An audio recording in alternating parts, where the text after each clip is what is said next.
No, man, I'm sorry. I just don't get it. I don't understand. This is Slammiversary. This was the plan. You're the director of wrestling operations. You put Bobby and me in the cage with EY, and he loses the title. No fuss, no muss, nobody get hurt. You mean you don't get hurt? Same thing. No, it's not the same thing. Listen, you said it right. I am the director of wrestling operations. And maybe you're not aware, Dixie went to the board of directors crying on everything that I've done since I've been here. So my every move they second guess. They examine everything I do under a microscope. I'm not even supposed to be here. The doctor said I'm supposed to be off my leg, but I'm here to make sure that this is done the right way to get them off my back. So it's not up for discussion. All right, man, whatever. We're gonna do it your way, all right? But you still got my back out there, right? No, tonight, Kenny has Kenny's back out there, just like Bobby has Bobby's back. What, you gonna come up short? You can't do it? What, me? Come up short? What you know what? Forget it. I'm gonna win the title tonight. Don't worry about it. I got it. Don't worry about it. Hey, Bobby, do me a favor, man. Put some ice in the kid's drink, man. You got it. It began as a dream and became a reality. Tonight, a very special evening.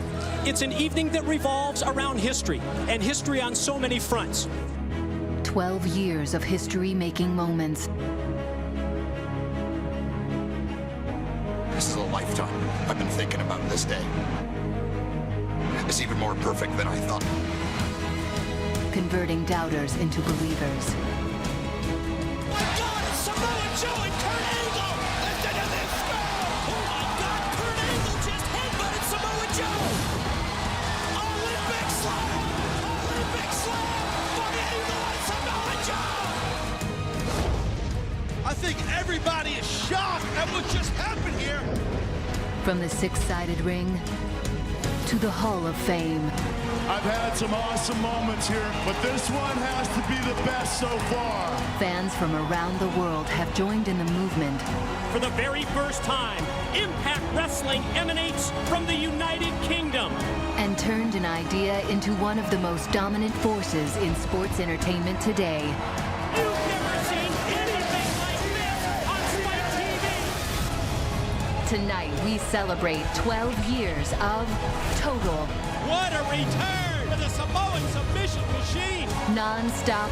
You can sense the hatred these two men have for each other. Action. He did it! Eric Young has become the new world heavyweight champion. My God, you gotta be kidding me! Tonight, we celebrate TNA. TNA Wrestling presents Slammiversary.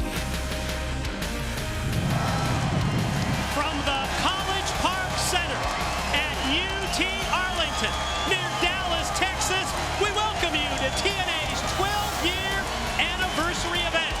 Tonight in Carter Country, the Olympic gold medalist, Kurt Angle, announces the newest inductee to TNA's Hall of Fame. Plus, world champion Eric Young defends his title in the steel cage. But who will Eric's two challengers be? Ladies and gentlemen, this is Slammiversary. And there can be no better way to kick off Slammiversary than a title match. X Division Championship at stake in a six-way ladder match.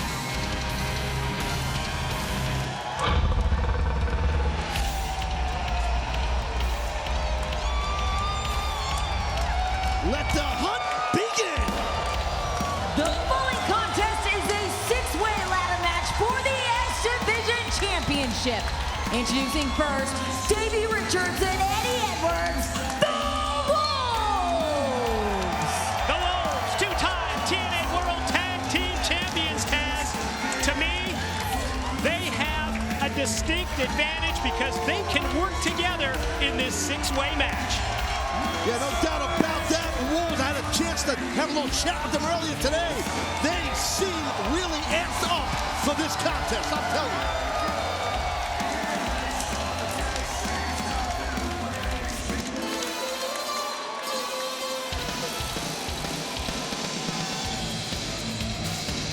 And their opponents, introducing first from Tijuana, Mexico, Tigre Uno! Yes, another of the challengers, the high-flying luchador from Mexico, Tigre Uno.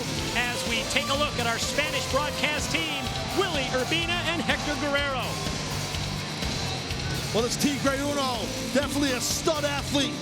Not huge in stature, but huge in exuberance and excitement from a physical standpoint. He's a spectacle for sure.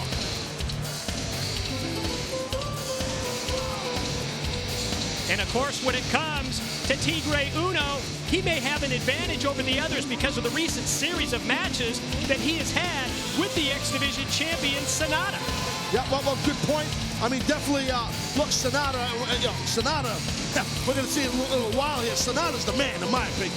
You love Sonata. How do you not love the X Division champion? But right now, you could just sense the tension here. It's going to be crazy. It's going to be wild. It's going to be a great way to kick off this humongous show we have here at Slammiversary.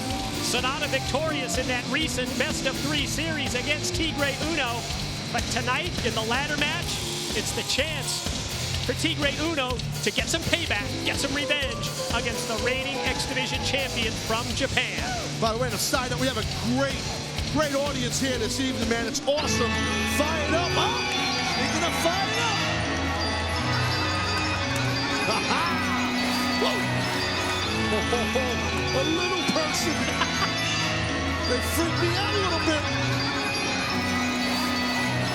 Who is this dude? I wonder if that's Uncle Pat. Might be. I know what that is. It's Rebel. Oh, there's somebody new every week with this freak show. Speaking of freaks, I see him. The freak. The menagerie. Who's the little cat, man? Look at him. It's a chubby fella, huh? And there's the man of the hour. Big man. Look at him. Hey, look, how could you not be happy when you got the very leggy, beautiful... And their opponent representing the menagerie, hardly. Crazy Steve. Well, I was talking about Rebel, but right now, Crazy Steve on his little tricycle, loaded with balloons. Whoa! Speaking of balloons, where is, there's been a shot of... Just trying to be a gentleman here. It's Father's Day. Happy Father's Day. Why not? Who knows what we're going to get from Crazy Steve? We've seen him in one match against Kazarian. Went to a no contest. You'll remember that Crazy Steve pants the referee in that match. Yes, he did pants the referee. That made wrestling history. And let's not repeat that ever again. But I digress. And yeah, well, all right, speaking of Father's Day, happy Father's Day to all our dads out there. And that's directly from Rebel. Oh, Crazy Complete Steve. with sound effects. Yes. Oh, Hush Puppy Jones.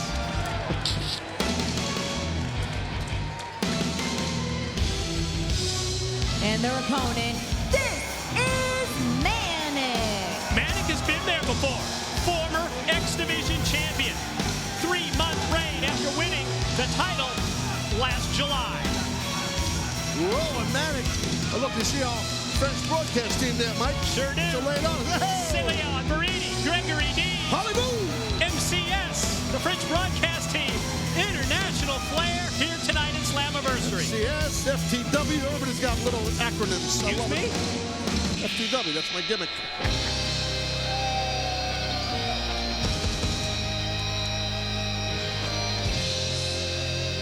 And their opponent from Tokyo, Japan, your X Division champion, Sonata. He made his TNA debut back on March the 9th at our Lockdown pay-per-view when he teamed with his mentor, the Great Muta. But then the week before in Tokyo, Japan, at a Wrestle 1 event, Sonata defeated Austin Aries to win the X Division championship. And Manic, with the early offensive attack on the champ even before the opening bell. I was just going to point out that the numbers game, to me, makes this the toughest defense to date. For Sonata with 5 challengers, I think we should probably stay focused on Davey Richards and Eddie Edwards as the Wolves fly. And the Wolves dropping Manic. And Sonata got dropping. Before that, before they went flying out the ring, Crazy Steve was hanging upside down. Oh, wait a minute. Crazy Steve's got a chant going. Crazy Steve's got a massive following.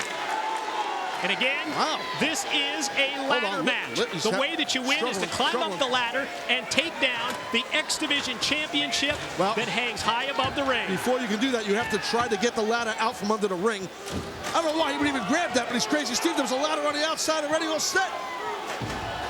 That's why he's Crazy Steve. He's unpredictable. You never know what he's going to do.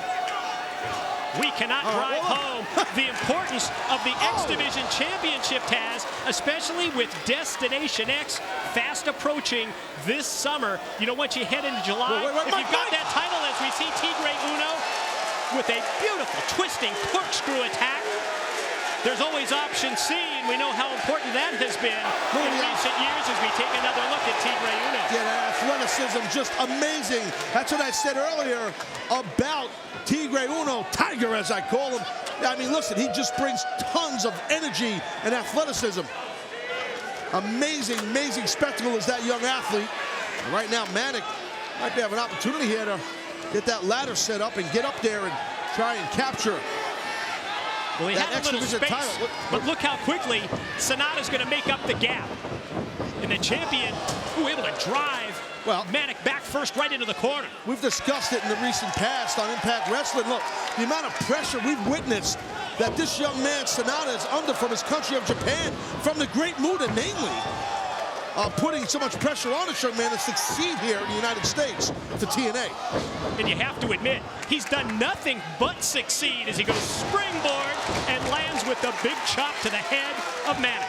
No, this young athlete is something special.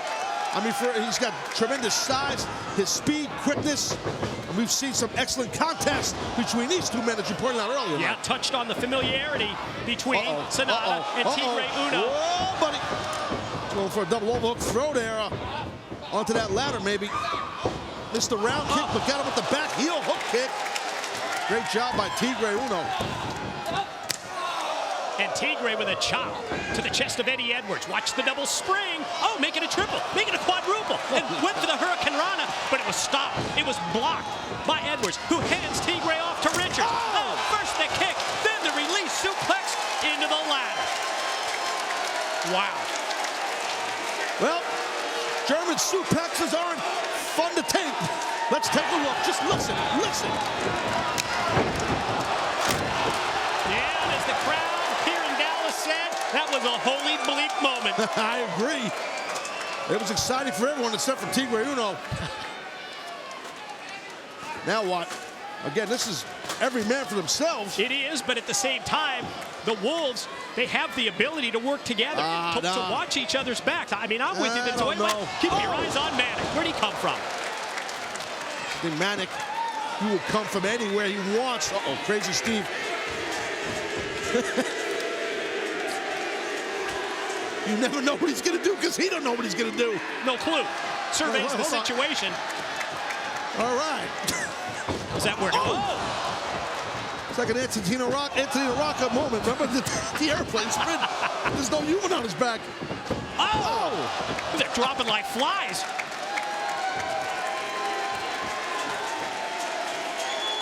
Oh, yeah, I trust him climbing that ladder after being that dizzy. Crazy Steve. Oh, my God, he's got a chance here. Representing the Menagerie with the opportunity to bring gold to the Menagerie in Nux. Big Steve chant here, Mike. But Manic able to cut him off before he can make his way up the ladder. Manic now, Steve's got to stop him, Crazy Steve. I don't think he knows what. I think he knows. Oh! How about the recovery in the middle of that move by Manic, using that top rope for balance, crashing down in the opposition. Mike, look, here it is. The opportunity's there again. Steve's got it in his sights. Crazy one. Ladder first. Either side will work, Steve. There we go. Might have a better angle to take it down. He's got his fingertips on it. Get it. Look how close Crazy Steve is to taking down and winning the X Division Championship. Fingers on the belt of the champ. Sonata able to slide in and knock Crazy Steve all the way from the top. Well, Sonata does not want anyone to capture his X Division title because at the moment it is still his. Tough sledding here, defending it in this type of... You see the ladder? It's seen its better days. I don't think you want to use that ladder anymore. Well, maybe not to climb, but you can always drop Crazy Steve on the ladder. This guy's a moonsault specialist, and a lot of great Muda. Can he nail it? You asked for it, Taz, and you got it. Ow.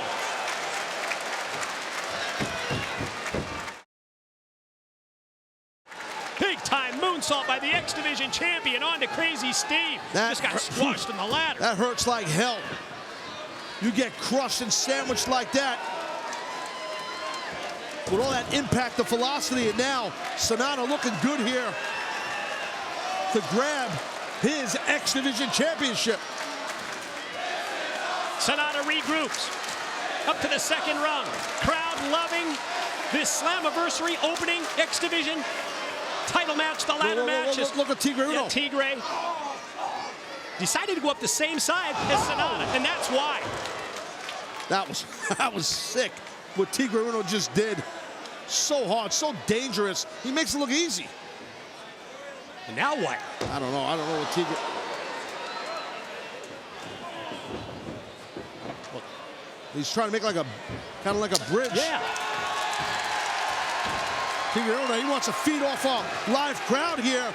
This Texas crowd is red hot. And he's taking the champion by the hair, pulling Sanada up the ladder. What the hell's he got in mind? Oof. The two exchanging blows until Tigre finally able to toss Sanada down from the ladder, but from behind. Eddie. Here's the Wolves again. First it's Eddie. And Davy's gonna fly here, Mike. Davy's gonna howl.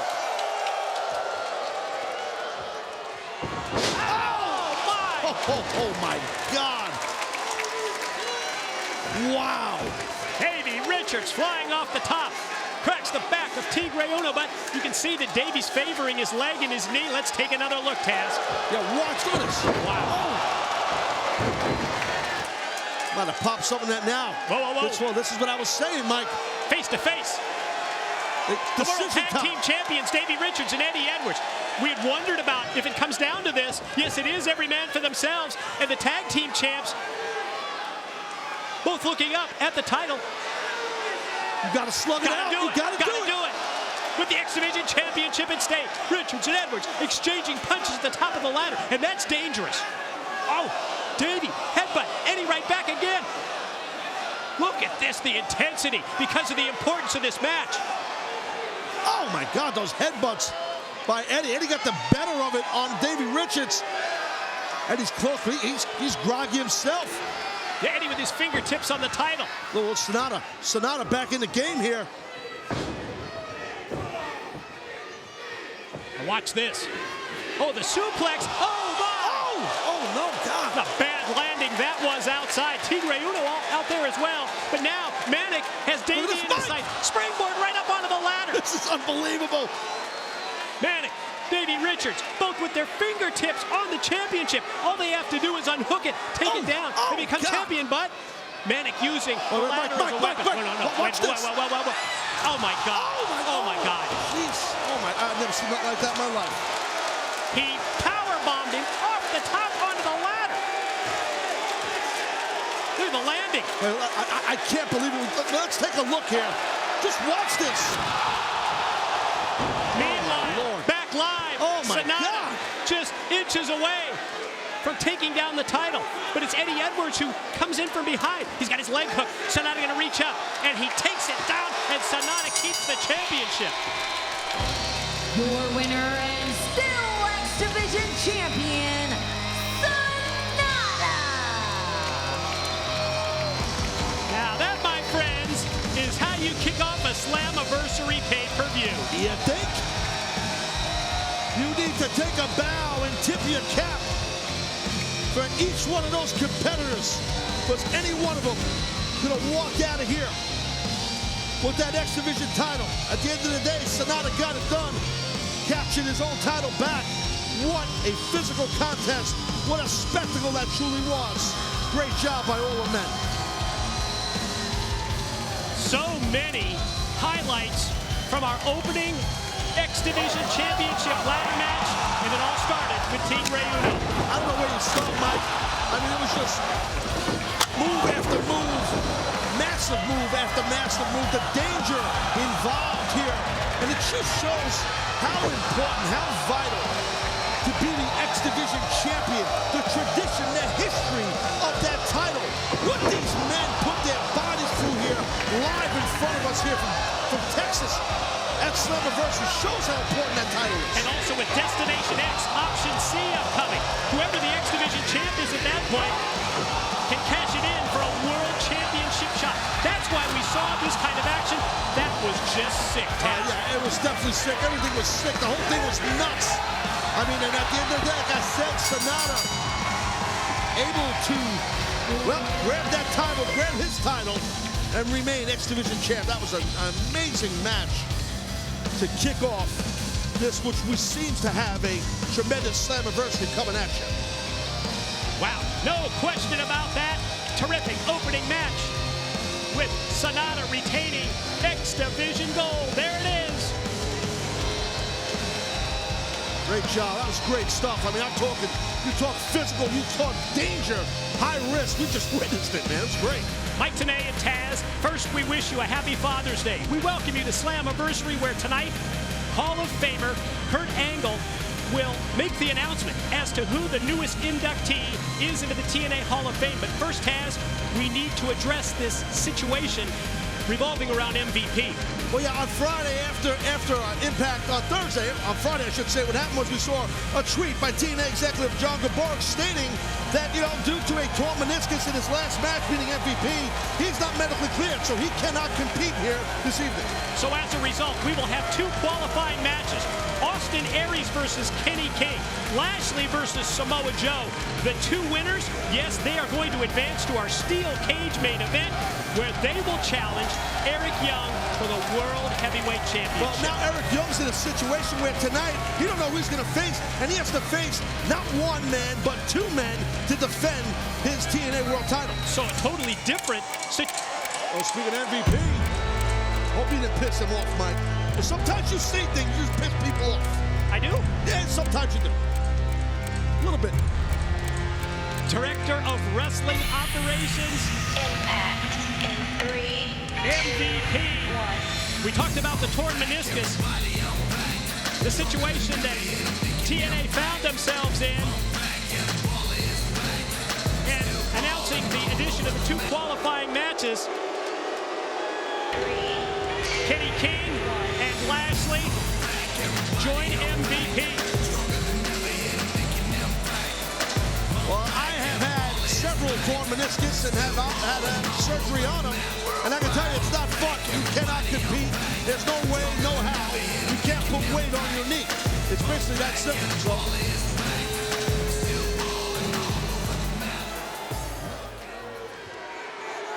So let me get this straight. I'm supposed to be in the hospital with a serious torn meniscus, and this is how you treat me? We are less than a football throw away from $1 billion. What would we call it? Toilet bowl? I would say a monument to mediocrity and ineptitude, and here you boo me.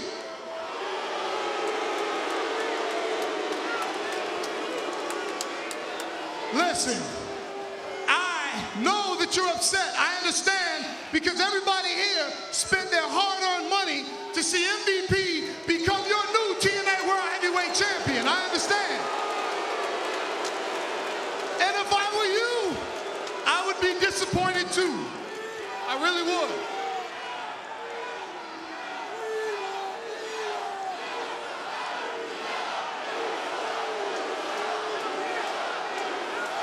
Wait a minute.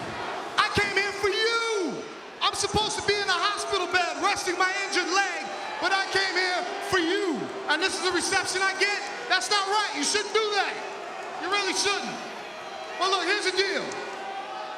Because Dixie Carter decided to go to the board of directors in an estrogen-induced delusional rant, I've been censored by the board of directors. Not sure why, because everything that I've done has been nothing but make TNA better for all of you. Now, because the board of directors assured me that as director of wrestling operations, I have to provide a fair match, and because I'm incapable of competing tonight, I'm gonna give you a gift. Because you've been denied my magnificence, I'm gonna bless you with my brilliance. Eric Young will still defend the TNA World Heavyweight Championship tonight in a steel cage. However, there's a little change. Bobby Lashley will face Samoa Joe in a one-on-one match. Kenny King will face Austin Aries in a one-on-one match. The winners of those matches will go on to the main event to compete for the TNA World Heavyweight Championship. I can't be any more fair than that. Right now, you should be on your knees applauding me, grateful that I'm gonna give you a fair main event. And in the interest of fairness, I'm not gonna be involved in Lashley's match, and I won't be involved in Kenny's match. Ain't that right, Kenny?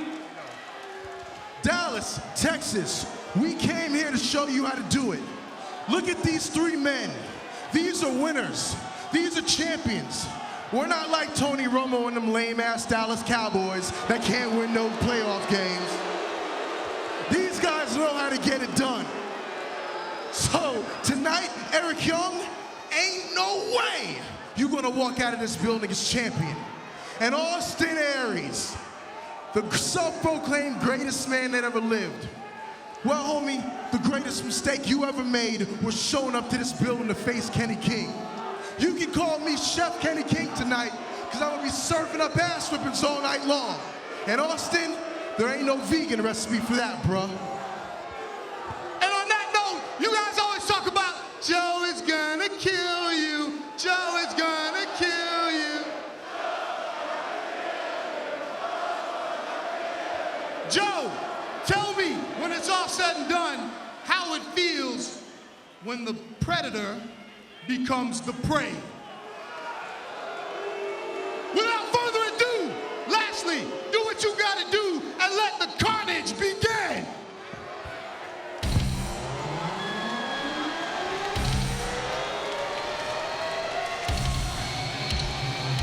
Well, Lashley is on his own.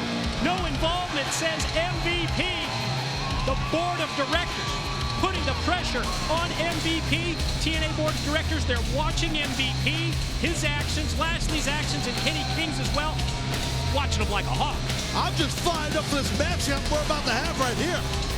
I'll tell you what, if you're a fan of any sort of grappling and just throwing hands and feet, you're gonna dig this. Samoa Joe and this man, Lashley, they're gonna hook it up right now.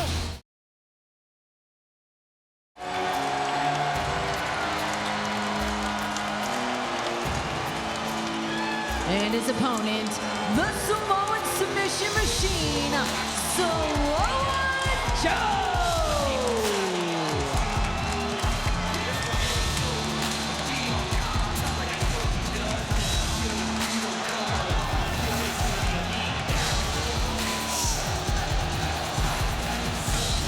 Listen to the reaction, the response to the Samoan submission machine. And I think when it came to the recent actions of MVP, Samoa Joe, I think he took it more personally than just about anybody else on the TNA roster. Samoa Joe, he vouched for MVP. He went to bat for it. He went all in. And then later, Samoa Joe called that the biggest regret of his wrestling life. Joe got a little hung up there. He should, call the rule number one, man, don't turn your back on your opponent, especially when his name is Lashley.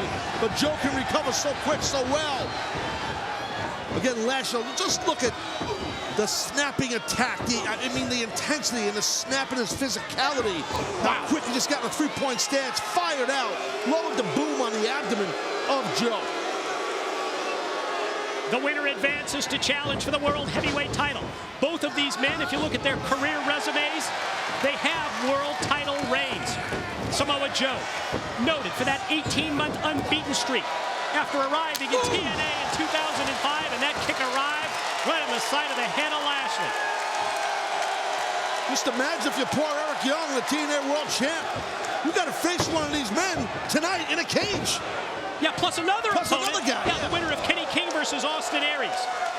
Samoa Joe, Grand Slam champion, World Heavyweight title holder, 4-time X Division champ, 2-time World Tag Team champion, as well as TV title holder. Quite a career here in TNA for the Samoan submission machine. Head of steam by Joe. That incredible leaping ability by Lashley. Well, Lashley's just a massive individual, and he has the athleticism and a vertical height and jumping ability to just to clear a man the size of Joe is so impressive. How do you combine that kind of finesse, leaping over, and then following up with the power of the clothesline? You know, I see what you're saying about finesse. I look at it more of explosiveness. His first step explosion, the explosiveness in his the way his muscles shock, his hamstring, his quadriceps, the way he pops up like that. But right now, yeah, you talked about this. Yeah. You mentioned the striking power of these two men. Lashley pummeled in the corner by the rights and the lefts, one after the other by Samoa Joe. You don't see this much that Lashley gets beaten down like this. I mean, and you know, as you saw earlier in the match, Lashley was controlling Joe physically, but Joe able to shut him down. But can Joe sustain that? Lashley's smart to call timeout and break that momentum. It looked like Joe was lining Lashley up for the face wash. Before Joe could make contact, Lashley rolls out. Smart move here on Lashley's part to slow down Joe, in your opinion? Oh, yeah. Wait.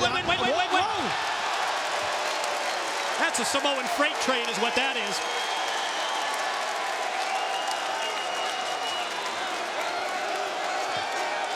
That's the thing about Samoa Joe.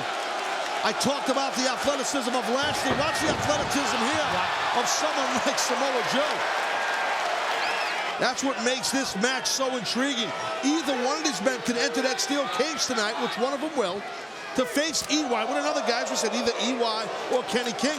And one of these guys can be crowned world champion with no problem. Austin Aries or Kenny King. Oh, as Samoa Joe with the headbutt for Lashley.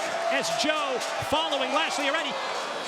Samoa Joe just took his eye off the ball for a split second, and he pays. Well, Lashley's ruthless. He's not a kind individual. You know, and he will do whatever he has to do by any means necessary to shut you down. And we just saw him, you know, do that, and that's what you have to do for Lashley, because Joe was really cranking.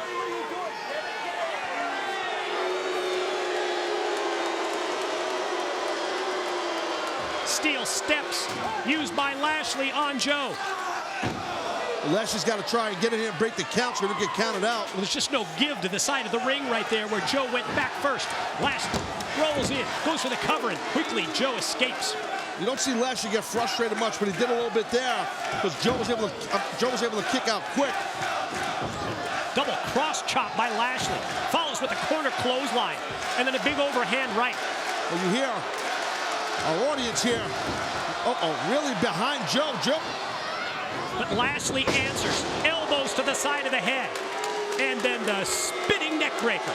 Lashley might have been a little too big and Watch too this powerful. cover. Here's the lateral press, the pin in 2 for Lashley. Right back on it again, and another near fall. I think out of that corner, Joe was looking to get that patented Uranagi type of slam that he does out of that corner, Mike. But wasn't able to get Lashley up. Sure looked like that's what Joe had in mind. Lashley applying the pressure to the back of the head of Joe while his neck is draped across the steel cable. Now it's striking power from Lashley. Trying to nail those cross faces, and they're effective.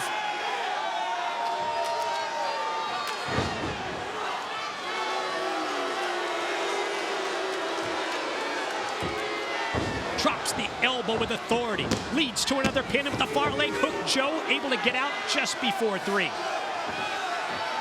Well, you can just see it's a full court press right now by Lashley. And right here, Joe's got to do what he's got to do to slow down Lashley, but good luck.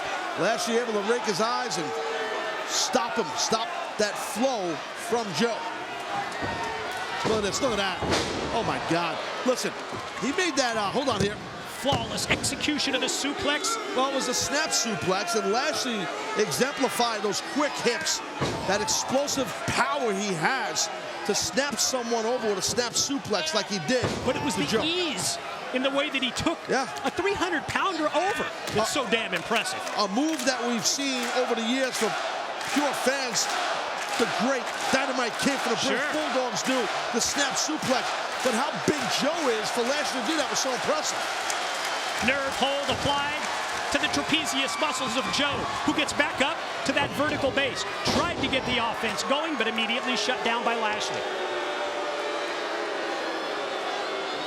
Lashley looks like he might be in the driver's seat here to move on to face Eric Young for the world title, to be one of the men to face him in that steel cage tonight in our main event. He's looking good here, man, like it or not. A series of shots by Lashley. But you can just see the pain that Samoa Joe is in after those shots are driven right to the chest. And again, back to the grip, the nerve hold here against Joe. That hold could really numb up your whole shoulder and arm, especially when you have that power and the grip in the hands and the fingers and the wrist and the forearms of Bobby Lashley. He's just built like a brick, you-know-what house, man. Look at him. The momentum of Lashley derailed by the Samoa Joe kick. Well, Samoa Joe, he said he's a Grand Slam champion. Yes, sir. When you are a Grand Slam champion, you got to be clutch. And that was a clutch moment to stop Lashley. Again, the winner of this match moves on to the Steel Cage World title bout as one of two challengers for Eric Young tonight. Off the inverted atomic drop. Joe off the ropes in the big boot. And the senton. 300-pound backsplash. Leg hook. Hebner counts 2 and just 2.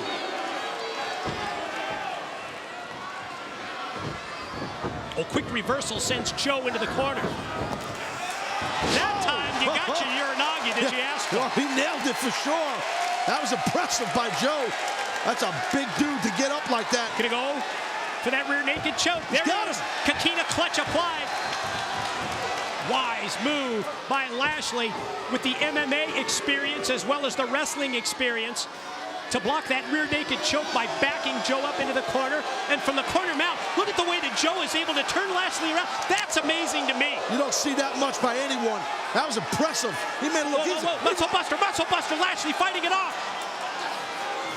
Yeah, Lashley able to get out of that, those quick shots to the face. And what a match here. Watch out, Earl. Almost hit the ref.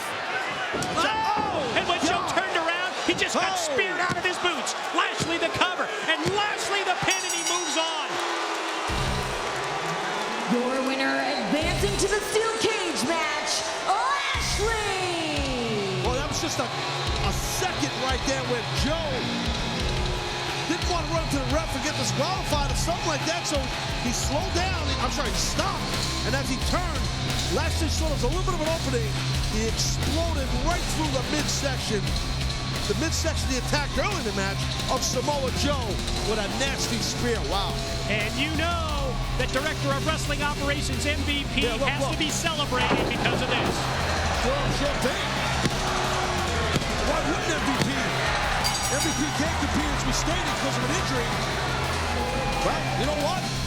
It looks good for MVP if he's got one of his main men right here. The big bad Lashley with a gun in that steel cage after Eric Young and his title. And we still got to see what happens between that match tonight between Kenny King and Aries. Tremendously physical match with Lashley getting the victory over Samoa Joe. And as a result of Lashley's win, Taz, this is where we stand. We now know that Eric Young has one challenger in Lashley.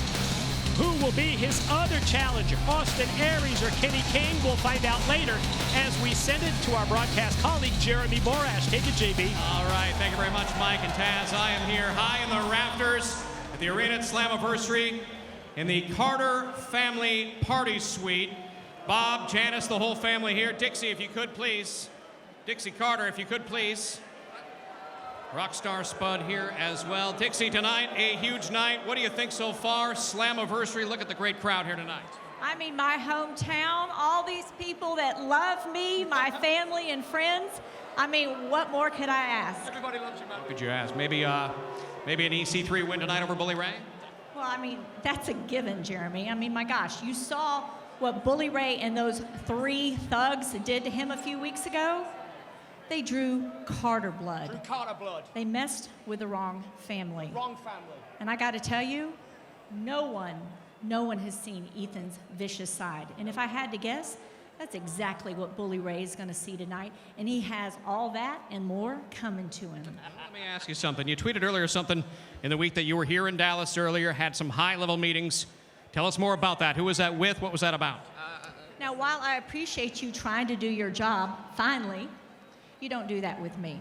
Yes, I had very important meetings this week, but I'm not going to be sharing those details until I am standing in the middle of the ring and the entire world is watching and listening.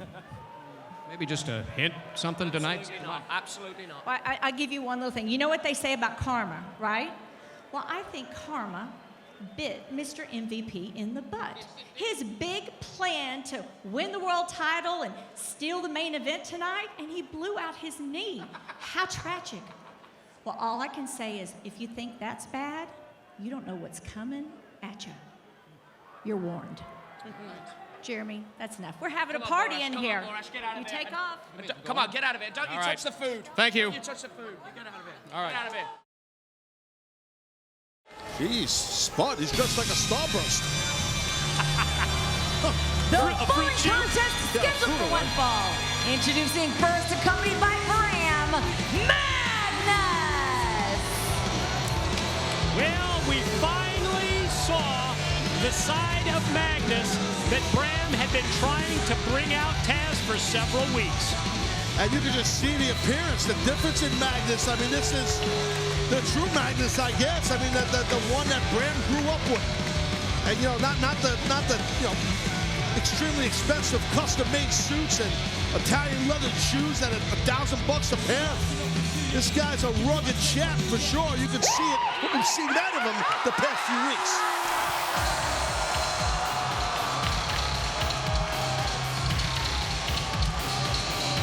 And his opponent, this is Willow!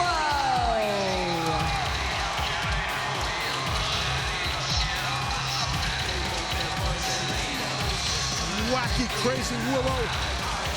Yes, the alter ego of Jeff Hardy to face the man who beat Jeff Hardy for the World Heavyweight Championship in Magnus. But Taz, as we found out this past Thursday night on Impact Wrestling, Willow is not alone tonight here in Big D.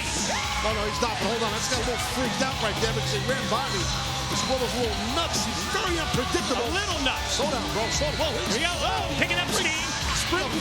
Sprinting and springing off the broadcast table. Hope he doesn't blow up out here. Whoa. Blown up watching him. You're afraid of the umbrella.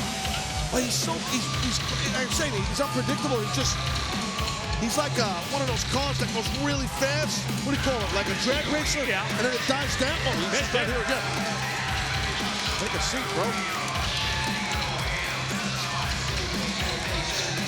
I don't know what to say. He's just, get that kid on. That was my kid. If he didn't my kid, I'd call the cops on him. He's nuts. Told you he had backup. Yeah. The monster. The monster.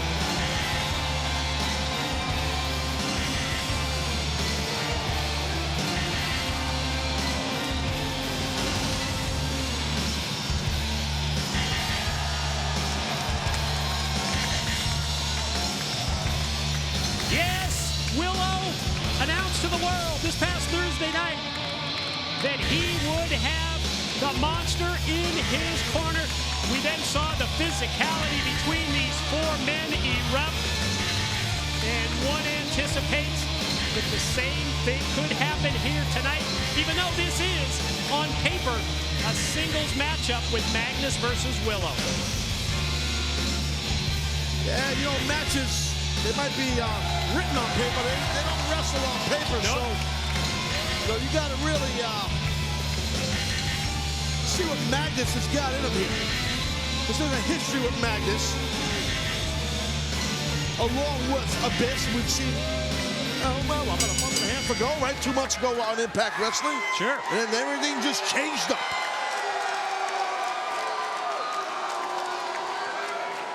Magnus. I'm sorry, Mike. Abyss, I can just look at him real quick. He's looking at Magnus like he wants to rip his head off, and he's not even in the match, Abyss. And you notice that Willow, the momentary distraction when he went to look and go for Bram, that was the opening that Magnus needed, and he is on him at the outset.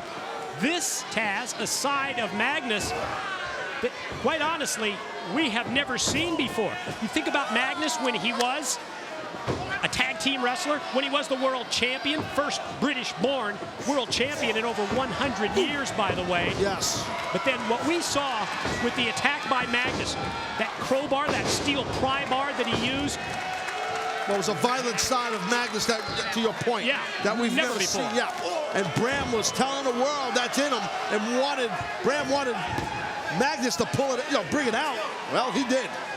Oh, watch out, Willow. Willow's on the hop here. Whoop. Oh, went to slide at Magnus, who pulled that apron cover back. Oh, shots by Magnus, clubbing blows, just pounded on Willow. Nothing fancy there, man. Type of stuff you'd see in some pub on London Avenue there in London. What is that big street that goes? Yeah, London Avenue. London Boulevard, Sure. was it? London Bridges? Sure. London Avenue.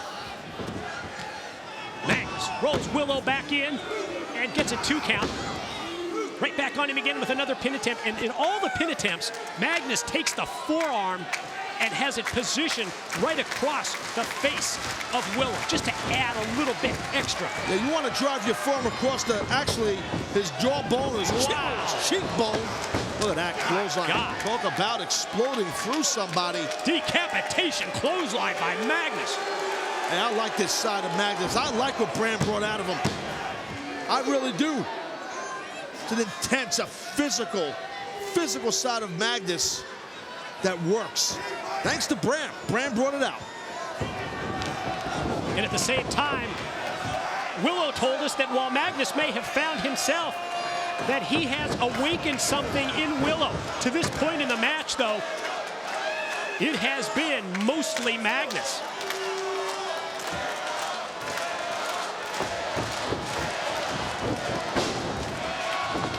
Hardy going to try and roll through, rather Willow, but Magnus able to stack him up first with a pin attempt, and then, wow, oh man, with that throwaway powerbomb style move, leads to a cover and 2. That's really difficult to do. Great strength and power by Magnus. You can see the way Magnus is built. He's powerful as hell, but he exemplified it there. Look at these forearm shots right to the face. Stuff you'd see when someone's getting beat down on the street. And that's exactly what Bram had been trying to bring out of Magnus. Telling Magnus, telling the world that he had gone soft. Anything but with the actions that we saw from Magnus on Impact Wrestling as well as here tonight. Bram's a motivator, right? Sure. Kind of, right? And well, not a motivational speaker. That would be entertaining. But it's motivational to Magnus. He's inspired Magnus. High vertical suplex. Another pin attempt and another 2 count. A little credit, Bram. Give the guy some credit. It's inspiring. What do you mean give him some credit? Nah, you're not giving him enough credit. Really? You're kind of knocking him. I thought I was putting him over. Happy Father's Day. All right. Same right back at you. Thank you. Now look at this wear down right here. Magnus with that rear choke. Bram loves it. Oh, couldn't be happier. Bram's a bloodthirsty fella, huh? Oh, man. Think? Well, you got big bad monster Abyss on the outside. You never know what he's going to do. Well, he's there to instill fear as well as watch the back of Willow, but I don't think there's much fear from Magnus and Bram, at least to this point, when it comes to anybody. Yeah, but Bram's not dumb. He can't get near that ring because he knows that the monster Abyss will be all over him. Again, that history with Abyss looking at Magnus when Magnus during that time when he was the world champion. Crowd, full support for Willow, trying to get Willow back into this match. He's gonna wear him down, he's gonna choke him out here possibly. Right. Referee Brian Hebner has a 2. Oh, one more. Yep, but not so fast, my friend. He did like a little Jim Dandy with his hand when he was down there. You see that? I did see that. Like a little Jim Dandy. Duck under the clothesline. Willow explodes. Striking blow that takes Magnus down. Caught him in the head. Inspiration from the monster for Willow, much like we have seen throughout this match and see it now from Bram to Magnus, who turns right in to the inverted atomic drop. And the unpredictable Willow. Well, maybe a page out of the Jeff Hardy playbook there. You think? In tight drop kick, follow pin, legs hook, no, just 2. Oh! And Willow knows how to keep it going, coming at you. And Magnus not able to stop this attack here. Oh, by Willow.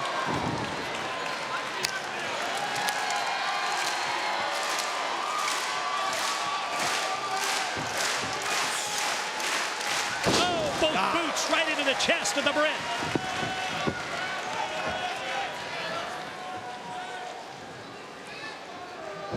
Well, Willow's got to try to capitalize here on this tremendous offense. Went He's for the putting twisto. out. Twist of fate.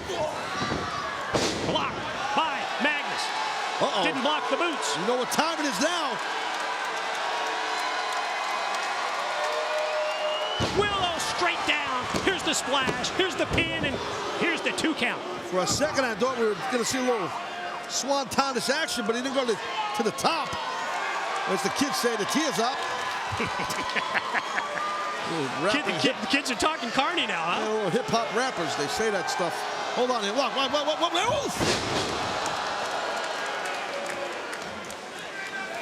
High risk with 0 reward. See what I told you? Bram's involvement stopped by the monster.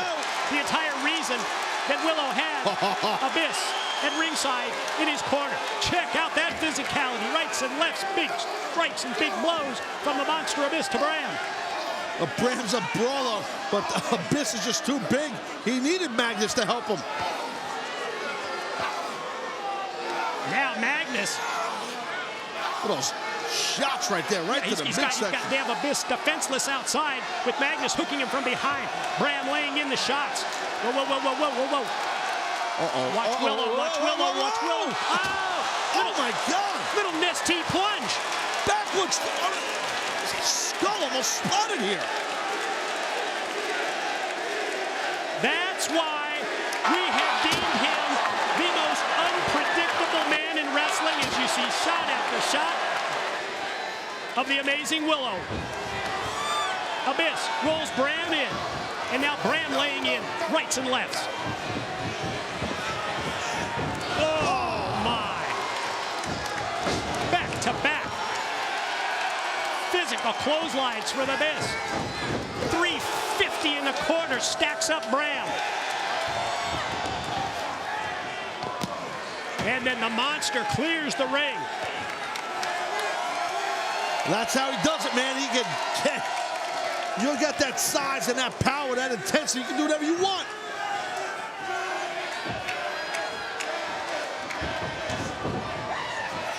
That time he caught him good. Twist of fate by Willow. Magnus springs back. One more time, just for good measure. Follow pin. Here's the cover. He's got him. Oh, that was close. That was real close right there. On the verge of victory was Willow. Gotta give it to Magnus after the twist of fate. Is that pry bar again? Yeah, no. Turnbuckle. That's the turnbuckle corner. You got a steel piece that connects. Wait. What? Well, isn't it appropriate that we bring Janice out in Dallas? Bram just put down that turnbuckle. All right, you win. Your gun's bigger than mine. Oh my God, Bram, you better get out of there. Whoop, whoop, whoop. The monster stalking Bram. Bram's got, watch out! Willow got the elbow up when Magnus charged in. Oh! And before Willow can get positioned up on top, he's cut off by Magnus, who drives him down, powers him, covers. Great Magnus job, Ray's got him. Sure was. Wow. Your winner, Magnus. Look at the eyes of Magnus. It tells the story. Great job by Bram. I don't know. I think it was on purpose. He drew Bram did abyss from that ring. And it worked perfectly. Great job by Magnus. That's a big victory right there. Uh-oh. I think Abyss is a little pissed off now. Monster not done. Janice in hand. And the second that he hits the ring, Magnus and Bram decide that maybe their post-match celebration would be better up the ramp.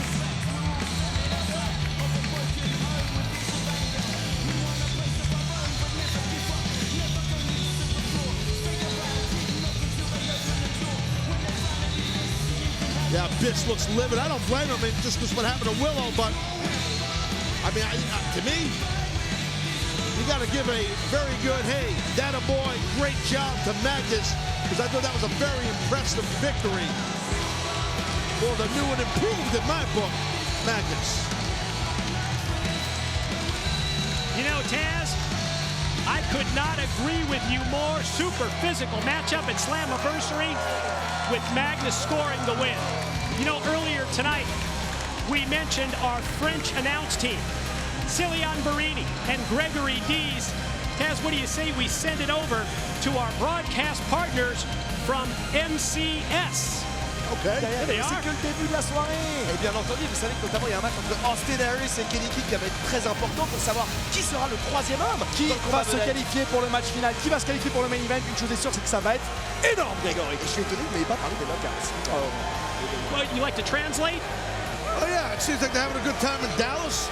They're used to eating croissants, now they're eating biscuits and gravy and Whataburger. Baloo saloo, sabu baloo, sabu shaloo. Mike, I got you. Happy Father's Day to you too. You're welcome. Latest member of TNA's Hall of Fame to be announced tonight by the Olympic gold medalist Kurt Angle. Taz, what does it mean to be part of such an exclusive fraternity? I would have to say it's validation. It's validation of what you've done in your career, that an organization, a worldwide organization like TNA Wrestling is basically saying, hey, we're going to witness that. We're going to validate you. And you're in our Hall of Fame. It's huge, man. As a former wrestler, that's a great thing in sports entertainment and pro wrestling or whatever you want to call it. It's tremendous. And now, to set the stage for our Hall of Fame announcement from Kurt Angle, we send it to JB. Thank you very much, Mike and Taz. Here we are in the great state of Texas. Here we are at Slammiversary. And it has become a Slammiversary tradition to announce the next member of the TNA Wrestling Hall of Fame. Here now to announce the next member of the Hall of Fame is our 2013 Hall of Fame inductee, the Olympic gold medalist, Kurt Angle.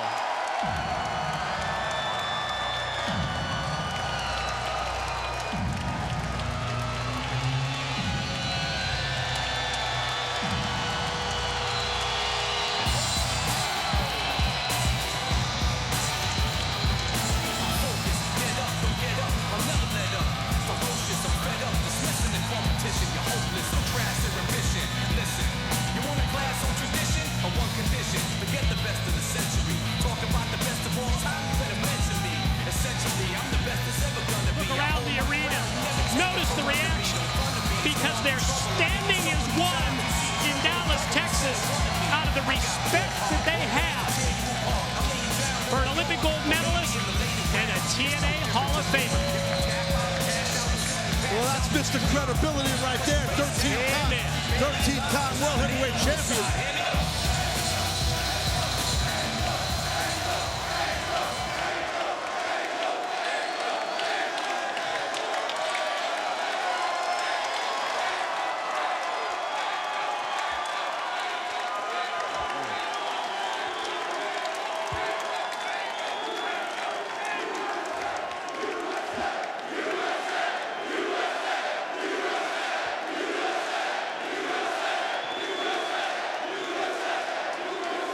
Wow. Thank you, Dallas, Texas.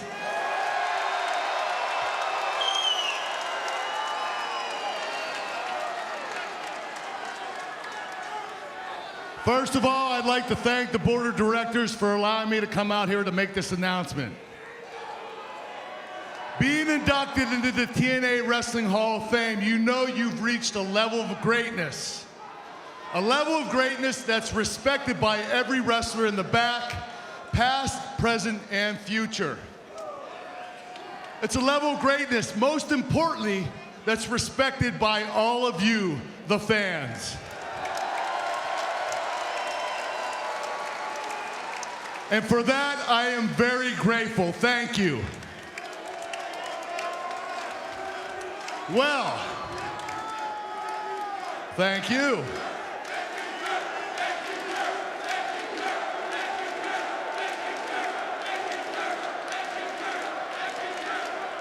Hey, I'm not retired yet. Don't be thanking me now.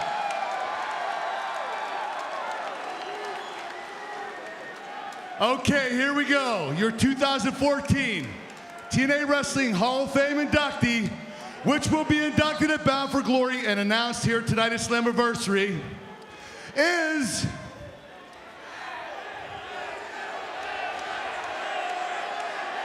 well, let's just say they're quite possibly the greatest tag team of all time. Ladies and gentlemen, Team 3D.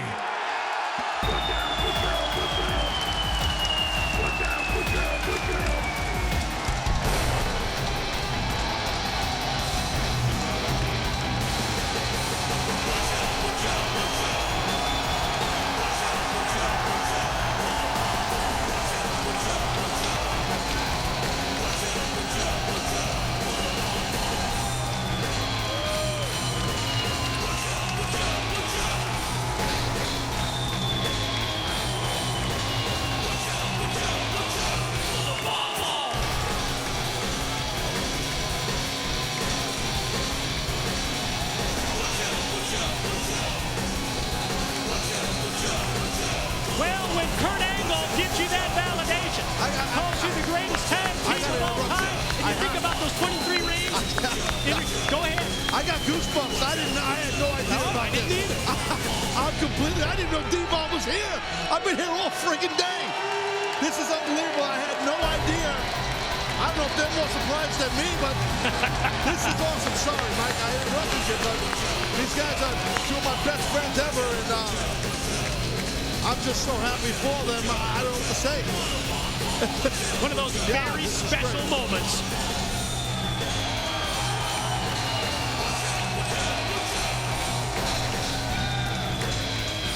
Came out of nowhere.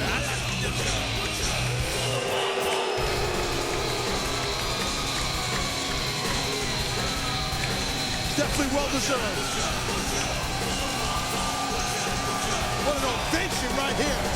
Team 3D. This is great.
Seriously, listen to me. That is the best "We Want Tables" chant we've heard in forever.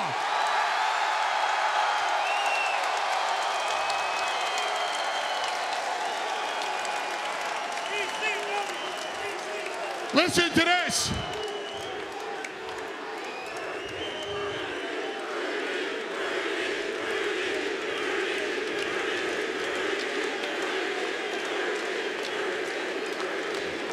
Hey, I cannot even begin to tell you how great it is to be standing in this ring with you again.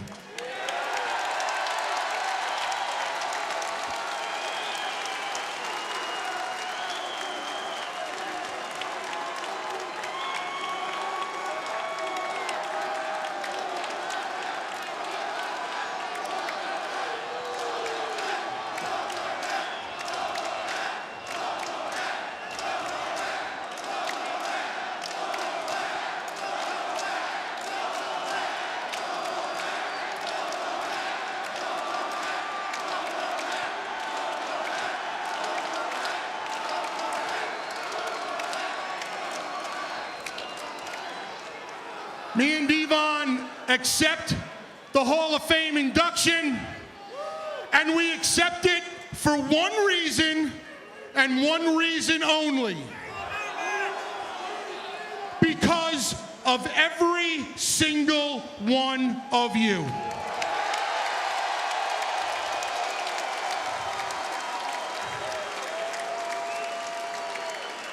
For our entire career, each and every single one of you are responsible for taking and making Team 3D the most successful team in the history of professional wrestling.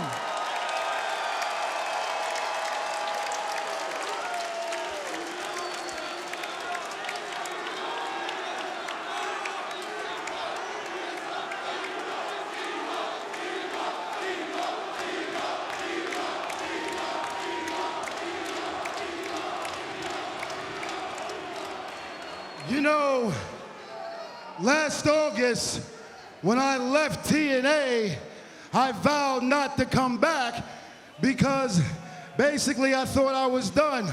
I thought I was through.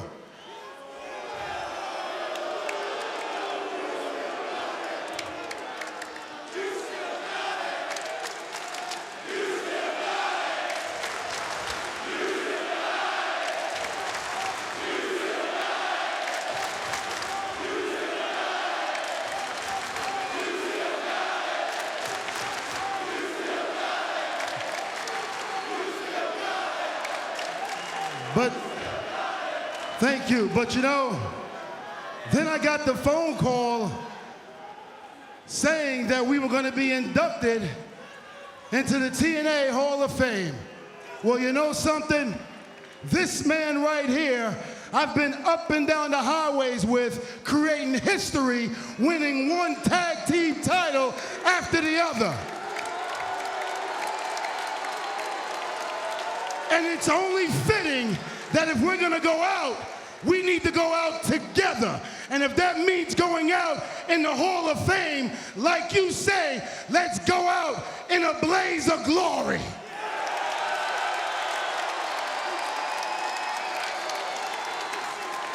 You damn right.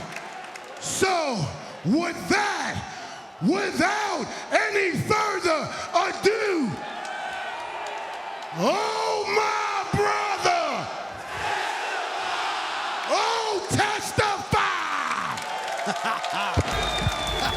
That was awesome. Couldn't agree more.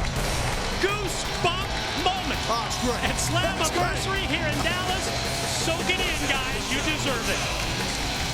Hey, man, I saw these two guys form as a team from Jump Street from day one. I've had that opportunity to witness that. Guys like myself, guys like Tommy Dreamer, we've been there and seen the work and time and effort, the blood, sweat, and tears they put in, they damn well deserve this. And ladies and gentlemen, what big news we just witnessed. Brother Ray, Brother Devon, Team 3D headed to the TNA Wrestling Hall of Fame. And speaking of Bully Ray, I'm going to ask my guest at this time for his comments. Ladies and gentlemen, EC3. Don't you just love the pomp and the circumstances that comes to the TNA Hall of Fame? JB, did you know I beat the very first inductee, Sting? And then I became the new icon of wrestling. And then I went ahead and I beat Kurt Angle, therefore becoming the new face of American wrestling.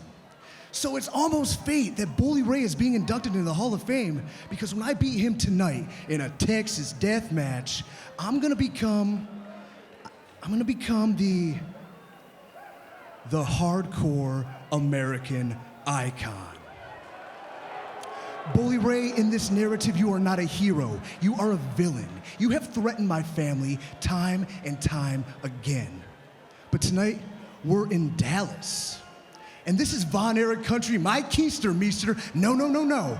This is Carter country. Tonight I fight for Grandma, Grandpa, EC2, TC3, the whole Carter clan. But most importantly, my Aunt D. Bully Ray, do you know who I am? I'm a Carter, and the world needs us.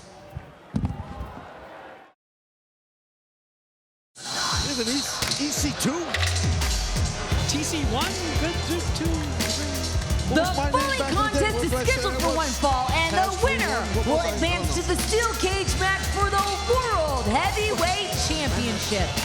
Introducing first from Las Vegas, Nevada, Kenny King.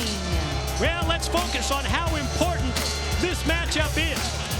If Kenny King is victorious here over Austin Aries, in essence, Eric Young's going to find himself in a handicap match inside the cage for the World Heavyweight title because of Lashley's earlier victory tonight over Samoa Joe. Well, we could definitely see that happen, but I think this man coming out right now might have something to say about that.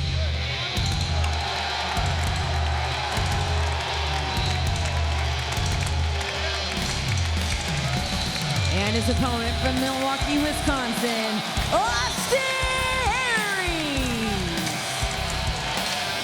You know, Austin Aries was right.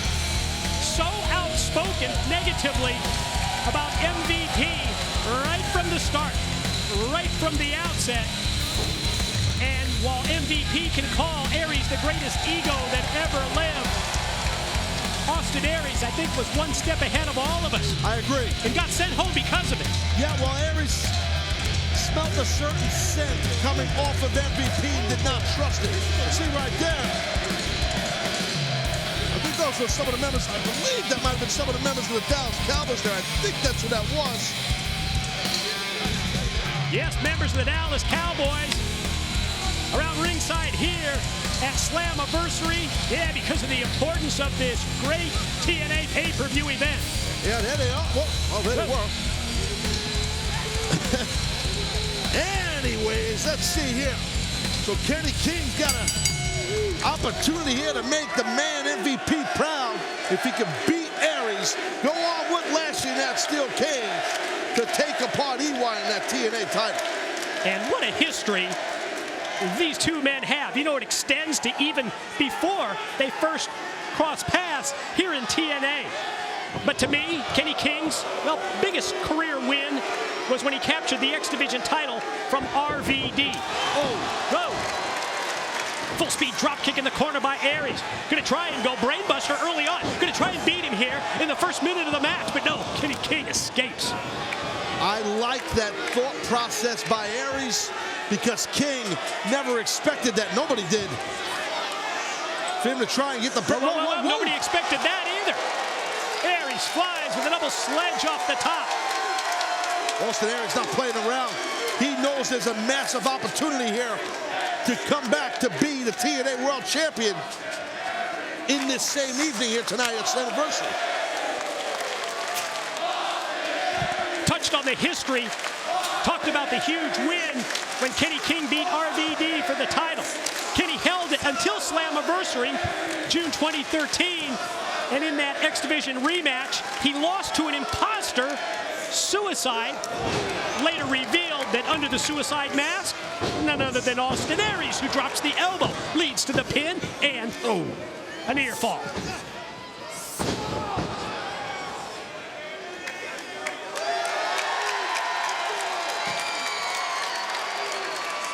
Aries again, as we had mentioned, going to try and put King away early on, and gets crushed in the corner when King makes a desperation leap, but it pays off, followed up by a perfectly executed kick that drills Aries and sends him to the floor.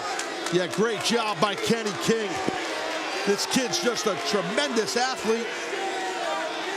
He is just full steam ahead. Look at that. Oh, slingshot, twisting in midair. Goes King crashing down onto Aries. What I like most personally about Kenny King, it's not just his ability, it's not just his credibility, it's his confidence, that swagger, that cockiness. Sometimes it hurts him. Yeah, sometimes it bites him in the ass is what it does. That does. But He's a wild card. He's a hothead. Steel guardrail. Gets bit by Aries, courtesy of Kenny King. Steel guardrail went a little limp.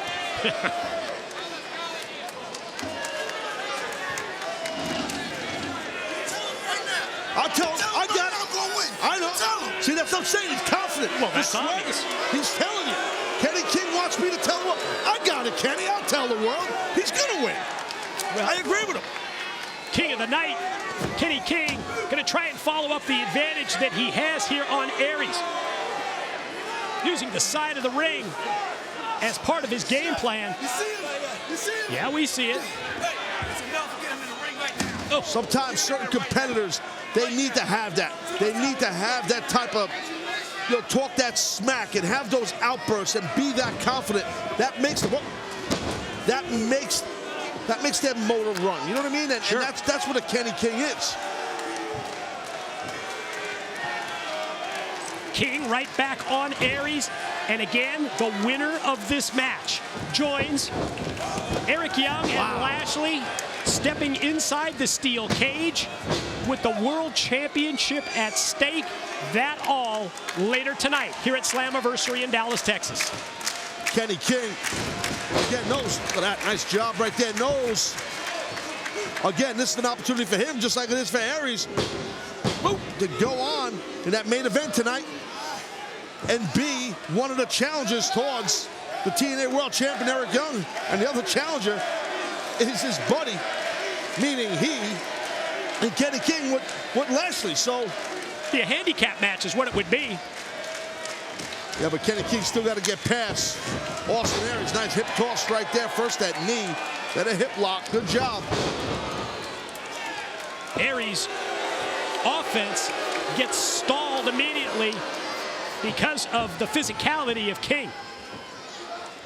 Austin Aries, no stranger to the World Heavyweight title that he potentially could challenge for later tonight. Aries has held the X Division Championship on 4 occasions, and he originated Option C, the ability to turn in the X Division title and challenge for the World Championship at Destination X.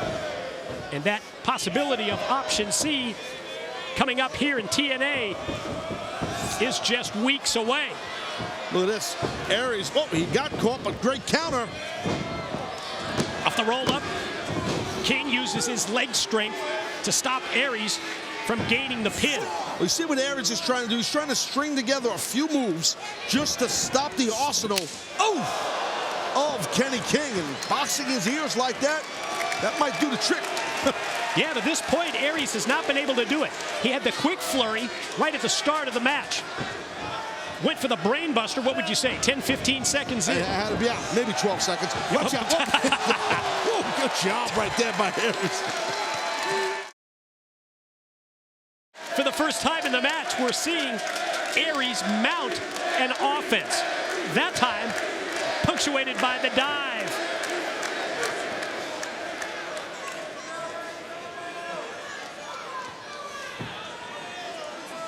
Aries got something in mind because he didn't get all the way in the ring. He stayed on the apron, as you can see here. Gonna take Kenny King corner to corner, turnbuckle to turnbuckle. That'll knock you out, man. I'm telling you, those turnbuckles, people don't realize how hard they actually are. That padding over it is not too thick. Telling you that from experience.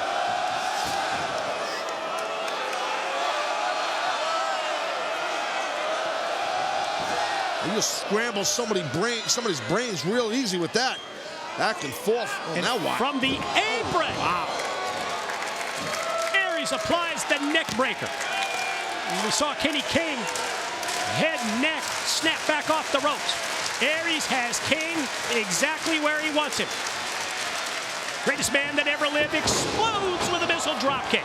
Leads to the cover. Near leg hook. Kenny escapes before 3. Just a second away for Austin Aries to go on and challenge for the World Heavyweight title tonight against Eric Young and Lashley. He was close there, Aries, man.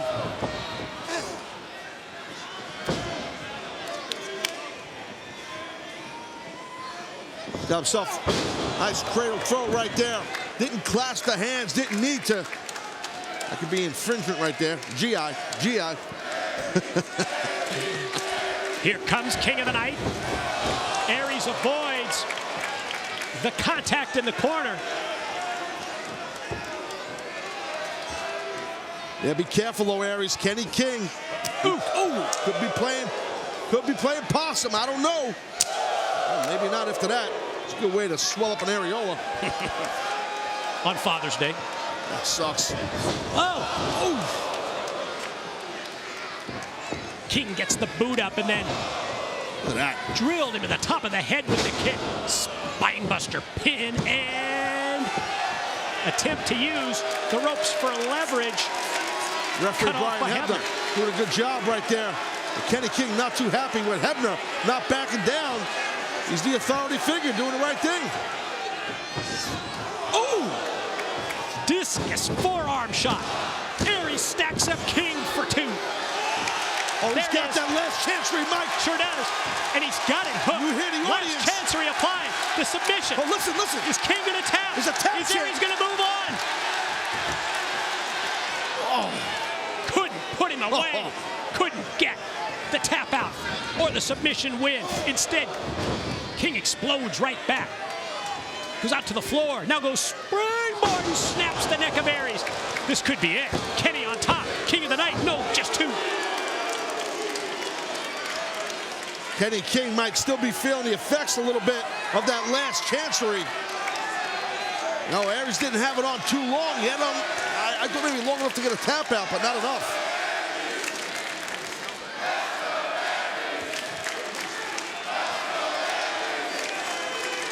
One of these 2 men steps into the cage later tonight and vies for the World Heavyweight title. Ferocity of the offense that we've seen from both Kenny King and Austin Aries shows you just how important that opportunity is here tonight, later at Slammiversary. Now, what's this about? This might be the end right here of Austin Aries. My God. We're going to see Lashley and Kenny King challenge him in that steel cage tonight. But check out those elbows driven to the side of the head of Kenny King. Wait, maybe I spoke too soon. You're right, Mike. And Aries is able to turn around. Positioning himself. Oh, my God. Brainbuster pin. Yes. Your winner advancing to the steel cage match, Austin Aries.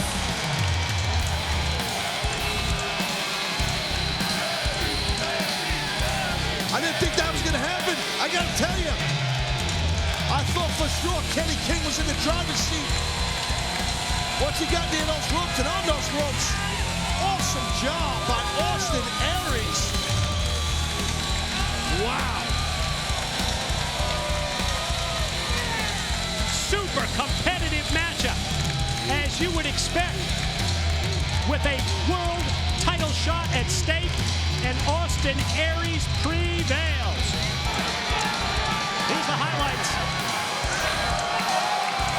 Well, yeah, basically, you saw the physicality and both men taking a lot of chances. Because again, they know how important an opportunity at the World Heavyweight Championship is, especially in the steel cage. And both men really left it all out here in the ring. At the end of the day, that did it right there for Austin Aries. Brain buster, shitty. I don't care who you are. You're not kicking that lat off those ropes. One more is what Austin Aries is telling the crowd here in Dallas. Because with that win, he now has a chance to once again become heavyweight champion of the world. MVP must be pissed. Now official. We know where we stand. Steel cage later tonight. World title at stake. 2 challengers for EY. Lashley and Austin Aries. You talked about this earlier. In attendance here at ringside at Slammiversary, members of the NFL's Dallas Cowboys, led by starting defensive end George Selby. Nick Hayden's there. Caesar Rayford, Martell Wilson, Ben Bass, Tyrone Crawford. Cowboys in the house in Big D, and so is JB. Thank you very much, Mike. A great night here in Dallas. We'd like to welcome the Dallas Cowboys here tonight. Wow, and ladies and gentlemen, like the Dallas Cowboys, there are things that are synonymous with the great state of Texas. Ladies and gentlemen, this family has been the benchmark of professional wrestling, not only across the world, but specifically here in Texas for almost 6 decades. They are royalty here in the Lone Star State and to wrestling fans around the world. Tonight, we will introduce the next generation of their family into the professional wrestling world. Ladies and gentlemen, it is my pleasure to introduce to you Ross, Marshall, and Kevin, the Von Erichs.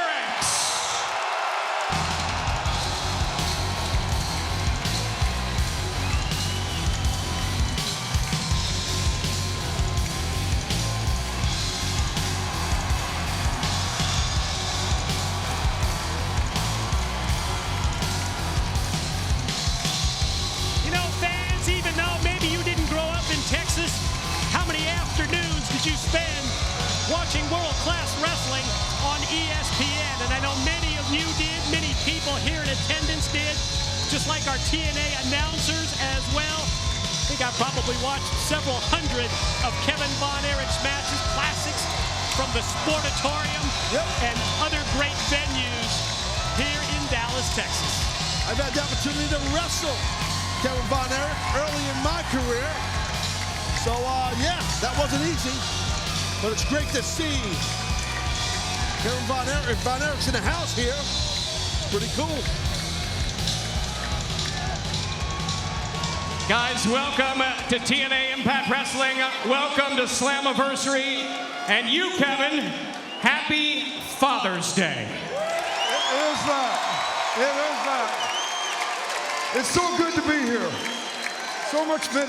So many good memories among so many good friends, so many good fans, and I introduce my sons on this great Father's Day. Great to be Texas. God bless Texas. Ladies and gentlemen, Ross, Marshall, and Kevin, the Von Erichs.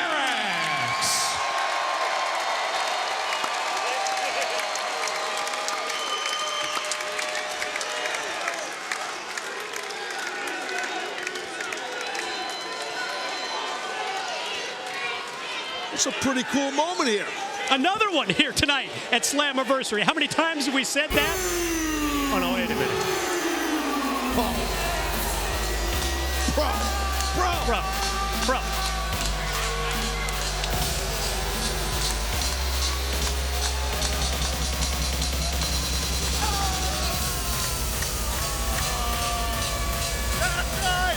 Wait a second. We're the bro men, so we know what's tight. Wear 2 sunglasses for no particular reason. That's tight. Wear white gear. That's tight. Wearing super cut deep V's. That's tight. All these muscles, though, that's tight. Things that aren't tight, though. Dallas Mavericks. Yeah. Being a Dallas Cowboy. Not tight. Not tight. Most importantly, being a Von Erich isn't tight.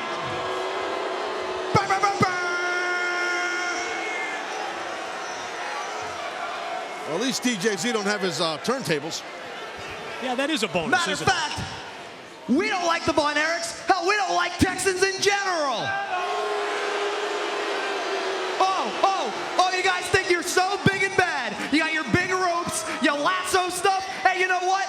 We got that up north. We call them jump ropes. And you know who loves them?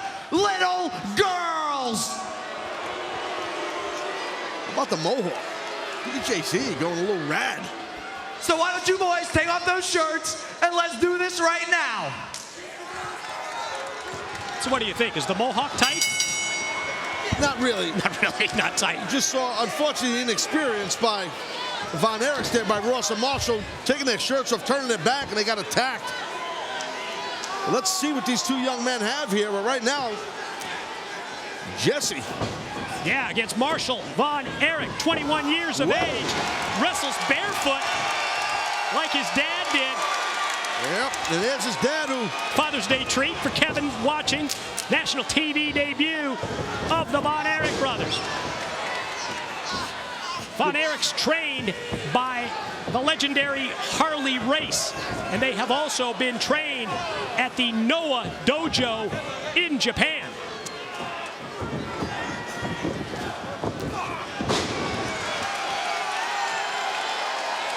Oh, wait, he's got the hand up like the claw. Setting up for that iron claw, made famous initially by the father of Kevin Von Erich, Fritz Von Erich, full speed now. Sandwiched in the corner is Marshall.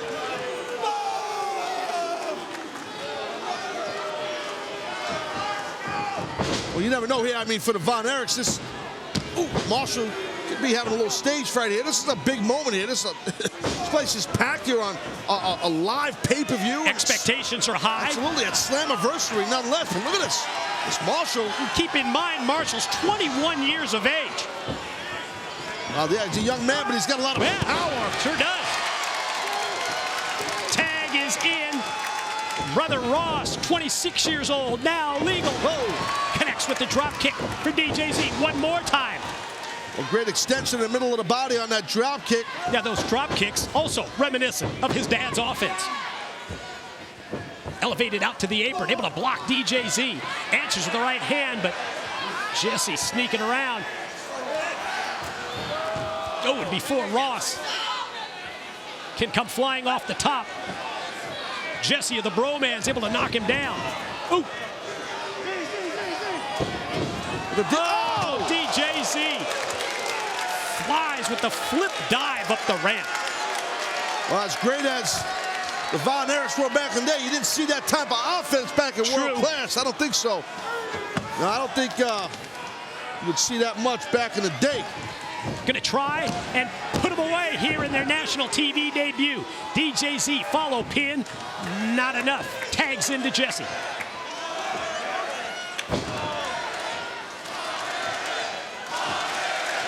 Listen to this, our audience here. It's like going back in time. It's like going back in time. We have the Sportatorium. What's going on here? Check out the adrenaline rush for Ross with the forearm shots, but he turns around and eats the drop kick.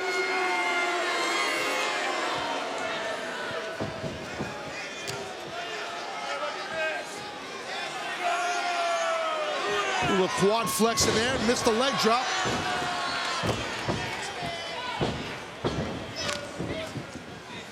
Ooh, nice sunset flip. Can he nail it here? Jesse's hanging on. Yeah, Jesse fights it off. Oh! Quickness of Ross Von Erich, able to avoid that shot. Meanwhile, look how quick DJZ is. Oh! Whoa! Right through the legs. Tag is in. Marshall Von Erich now legal. This kid's strong. You can just see the power. It is. There's that Von Erich drop kick. He's a big rugged And there's kid. that Von Erich fire. Corner clothesline for Jesse. Ditto for DJZ with impact. Yeah. He's got that claw up in the hand. Look at his dad is feeling it too. Ow! Shots from behind. Watch Ross up on top. Oh! Dual missile drop kick. Going for the kill right here. Going for the kill, kid. You got it. Watch the double team on DJZ. Oh, what a shot. Wait a minute. Whoa. Wait, Jesse to try and introduce a chair. Oh, instead, the drop kick of the chair by Ross sends Jesse out. Jawbreaker inside, DJZ. First on Marshall, then turns his attention to Ross. Maybe he shouldn't have done that. Those are some rugged forearms. Shades of his dad. Cemento. Trust me. You sound like you have personal experience in that regard. No comment. But right now, look at this. Ross and then Marshall. Good job. Nicely done with the double team. Then the Marshall snap bear and the punt by Ross Von Erich. Oh! Watch out with that chain, my God. Whoa. Bring Kevin in.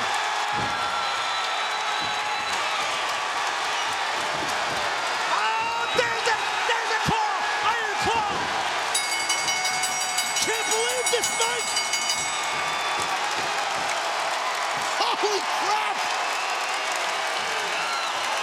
Oh, man, this place is going to blow the roof off it. Happy Father's Day. Kevin Von Erich, my God. That was awesome.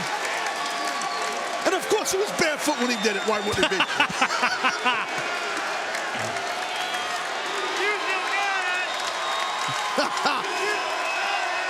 Listen to Dallas, Texas appreciate the Von Erichs.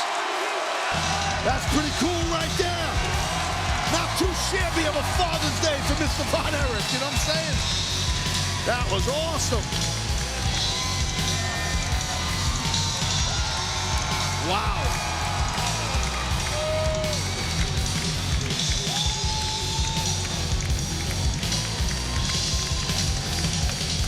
Wow. Yet another in a series of great moments here tonight at Slammiversary as we send it to JB. Coming up next here at Slammiversary, the Knockouts Championship on the line. Gail Kim challenging my guest at this time, Knockouts champion Angelina Love, of course, along with Velvet Sky. And Angelina Love, I have to ask you, are you ready for Gail Kim tonight?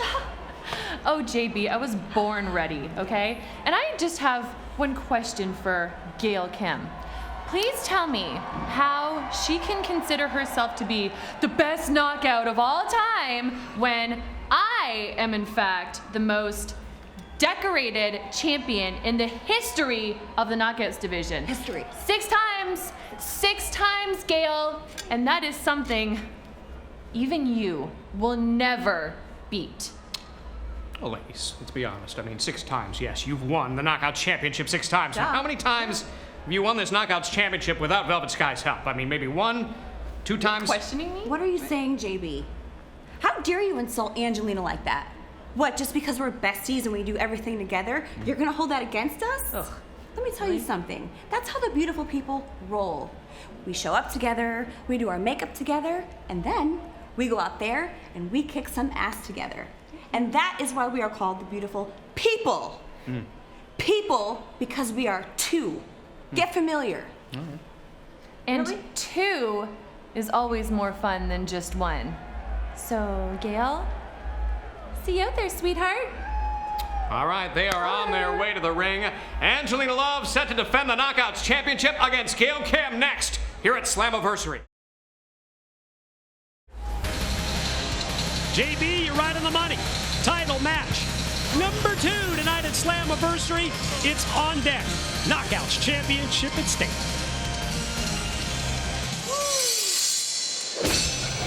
The bowling contest scheduled for one fall is for the Knockouts Championship. Introducing first from Toronto, Canada, Gail Kim. Has his favorite knockouts in the house, I gotta tell you. I like Gail's chances. I mean, look, I'm a big Angelina Love fan. I know you are too, Mike. You love the beautiful people. But Gail Kim, I don't know. I just think this is her night. We saw it this past Thursday night on Impact Wrestling. Gail Kim cemented her position as the #1 contender, winning a three-way matchup over Brittany and Madison Rayne. Might recall in the commentary, we had the beautiful people out at the broadcast table, that Angelina wanted Brittany, calling her a heck of a competitor, claiming that Gail Kim is obsessed with the Knockouts Championship. Velvet Sky, she got up with that hairspray, blinded Brittany by mistake. It was time for Eat Defeat. And as a result, Gail Kim is in line for a shot at the gold. Yeah, you know, I don't know. I don't want to speak for Angelina Love, but I don't know if she's too crazy about the fact that she has to face Gail Kim right now and defend that Knockouts title. Well, she'll tell you otherwise, along with the fact that she's a 6-time Knockouts champion, record-setting, by the way. Sometimes you know as well as I do, dealing with somebody like Gail Kim, first ever Knockouts champion, it's going to be a tough test for the champion.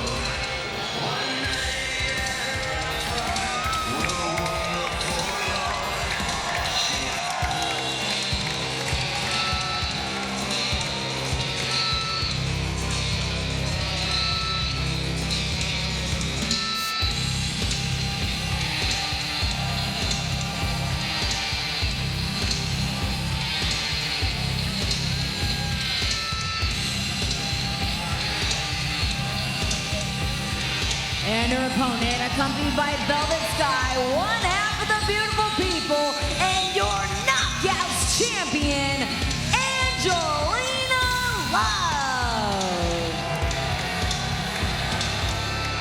One-of-a-kind entrance for the BPs in general. Knockouts champ Angelina Love in particular, proudly carrying that Knockouts championship belt to the ring. And yeah, when you deal with Angelina, you know that Velvet's going to be right there in the corner, and that spells trouble for Gail Kim tonight. Well, that's definitely the trump card, and it's one hot trump card, if you're asking me, for Angelina. That trump card or bump card is, well, Velvet Sky. I pop myself on it. My own jokes go through my head. Is that what it is? Yeah, I guess. Ankle sweep right there, foot sweep, I should say, by Gail Kim. I'm a little disjointed there. The Knockouts out here in Texas. It's a hot night. It's a little crazy, you know what I mean? I know exactly what you mean. Father's Day. Has nothing to do with it, but I hear you. Nice reversal right there. Let's see. Whoa! See that? I like that. You don't see that much. No, it's the way you vary things up. I love it. Oh, wow. What a shot. Running forearm. Leads to a pin for the challenger, who gets the quick 2 count on champion Angelina Love. Again, another pin attempt here as Angelina is able to bridge out. That is nice, a beautiful counter. Yes, excellent strength by Angelina, but Gail Kim, former champion herself, and just a veteran, and able to shut down Gail after that nice counter. Oh, wow. Oh, that's bad right there. Yeah, it looked like Gail Kim went off the ropes and was going to attempt a Hurricane Rana. Angelina with other thoughts. And Angelina, the champ, quickly on top for another pin attempt. Yes, Gail, first ever Knockouts champion dating back to the year 2007. Here in TNA, Angelina Love became the 6-time champ at our Sacrifice pay-per-view event back in April when she defeated Madison Rayne.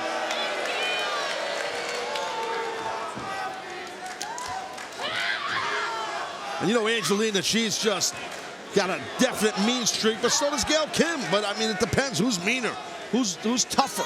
That's why we're here. We'll see. And just the way that Angelina flings Gail into the corner, back first into the turnbuckles.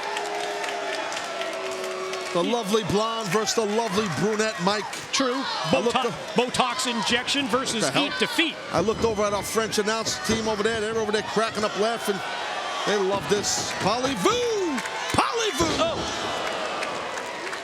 Straight down goes the challenger. Champ on top. top for 2. Got to keep the pressure on Gail. You got to. Ooh, that's exactly what the champion has done. And the challenger tossed out at the feet of Velvet Sky, and that's going to be trouble for Gail. Oh! You know, it's tough here for Gail to stay focused on the task at hand. You just can't blame her. But at the same time, you fall prey to a move like this from behind from Angelina Love. Well, that's all that Angelina needed was that little bit of distraction. Oh! Wow. Whoa, whoa. What I was going to say was that's all Angelina needed was a little distraction, but Gail Kim able to reverse. That was nasty landing into those steel steps on Angelina. Challenger I now. hope she's all right. She hit those steps. Bad landing into the steel steps. Is it awkward or awkwardly? Awkwardly. Got it. How quickly Gail's able to go up and then gets caught from behind. Yeah, it's definitely not Angelina. Definitely not a yam bake shot, but I hear you. Hold on here. Let's see. Velvet's. Oh, man. Wow. Sort of an inverted bulldog type move out of the corner. Yeah, but Gail's. Just the way that her body. Neck, yeah, like kind of an awkward fall there. It was. That's how you really can get hurt badly, you know. And Angelina has no remorse. She's not slowing down, but it shows Gail's toughness that she's up, still trying to bring some offense. Oh, come on. What the hell? Velvet Sky pops up on the apron. Blinds Gail Kim with the hairpin. Oh. Come on, Stifler. What's going on? When Gail turns around, Velvet drops her with the Botox injection. What's the deal with Stifler? Well, I don't know. He counts 1, counts 2. Wow. Wow. I mean, I told you. We have seen week after week, time after time, how referee Brian Stifler is just enamored, whatever the word is, by the beautiful people. And look, wait a minute. Well, hold on. Senior official Earl Hebner coming down to ringside. What? Get your hands off her, Earl. Good God. Man's a senior official. That's no way to talk to his head.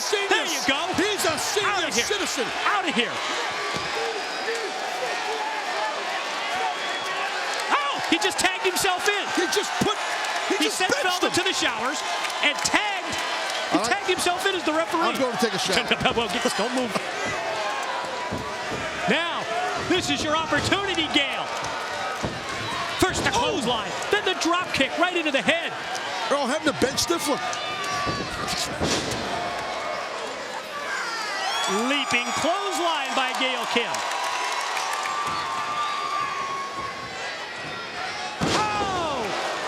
Table set right here for Gail. Neck breaker. Count 2.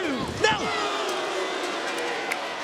My God, Angelina, she's got to feel lost out here. What had a BFFFF of Velvet Sky? I don't know how many F's there are. Maybe one too many. Okay. Look how quickly Gail goes to the top. Hits the flying cross body, but again just before 3. Angelina hanging on by a cuticle.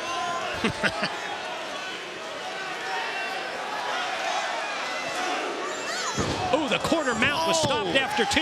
Straight down powerbomb style. Into the ropes for extra leverage.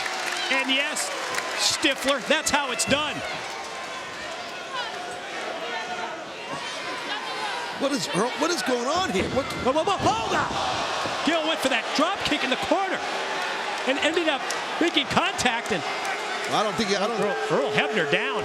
I don't think Gail met that. Oh, roll up here. Oh, we don't have a ref. Well, the ref's on the outside. Stifler. Oh! Gail hits it. Eat defeat. Gail comes. Stifler. The least Stifler could do would be to get in here and count, wouldn't it? Well, he did get benched. But he should get in and...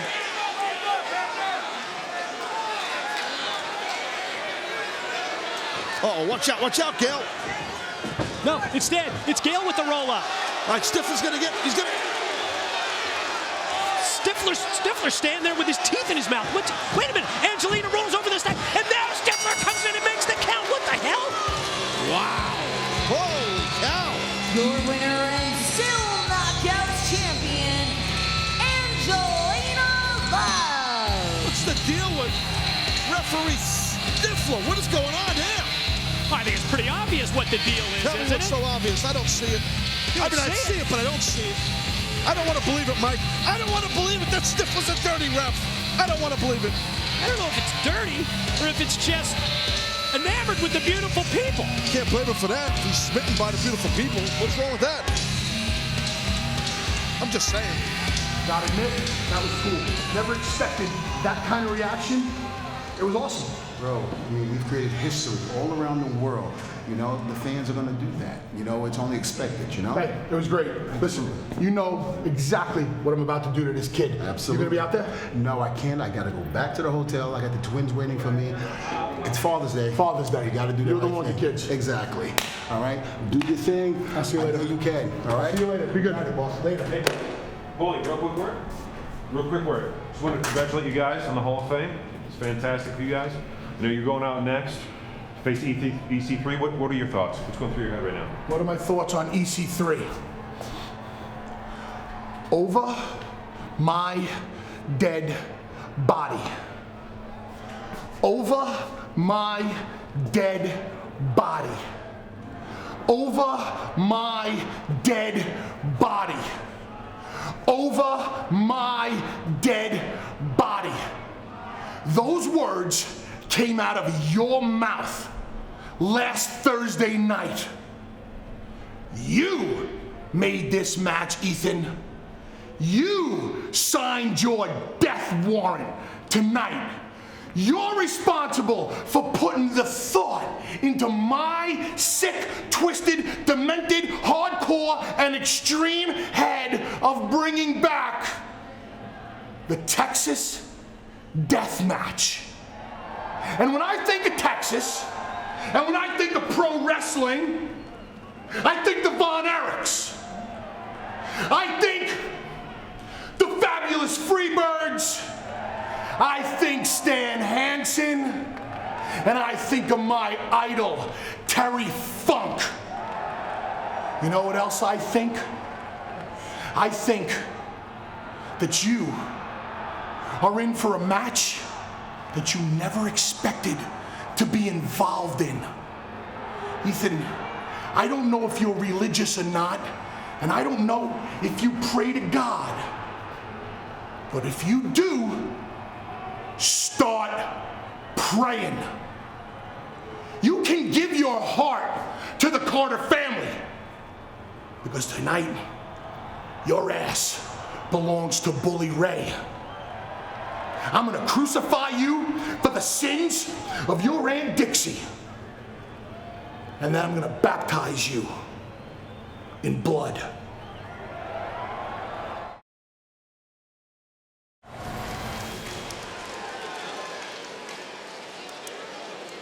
Ladies and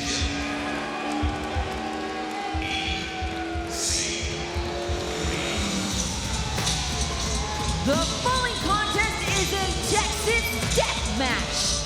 Introducing first from Boca Raton, Florida, Ethan Carter III, EC3. I think we were all shocked on Impact Wrestling when EC3 issued a challenge to Bully Ray tonight for a tables match.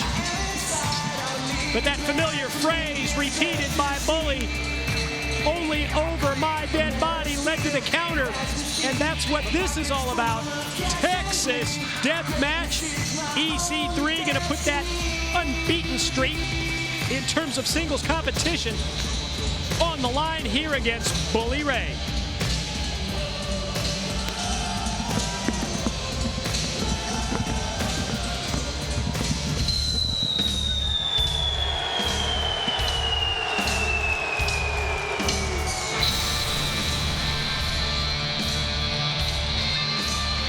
And his opponent from Hell's Kitchen, New York, Bully Ray! I think Bully Ray is channeling the great Stan Hansen right there, buddy.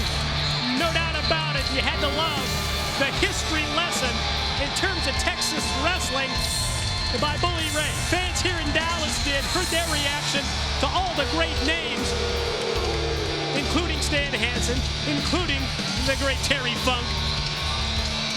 Well, we're looking at a Hall of Famer now in Bully Ray. I mean, it was shocking. Team 3D, Bully Ray, Devon entered into the TNA Hall of Fame inducted. So we saw that earlier tonight, which was awesome. It's great that Diva's going to spend some time with his kids on Father's Day, so he's out of here. Whoa, watch that. Wait a minute. Don't get hit with Bully's rope. That's not good, Mike. Easy, bro. Easy. Get out of here with that rope. You guys swinging this rope around me. I don't need that.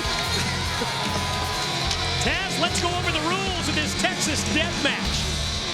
It's not about pins, not about submission. So no pin, no submission.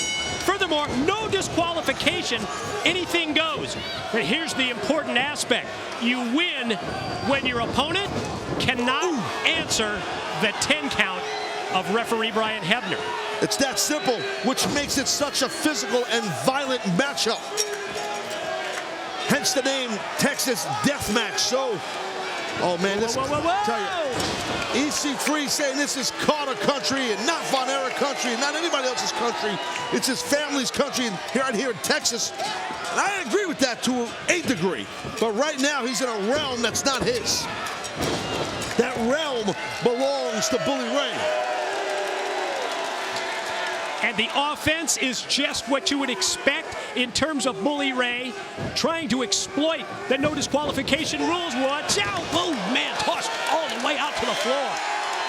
And this is all good. You can do whatever you got to do, basically. Gets a little crazy out here.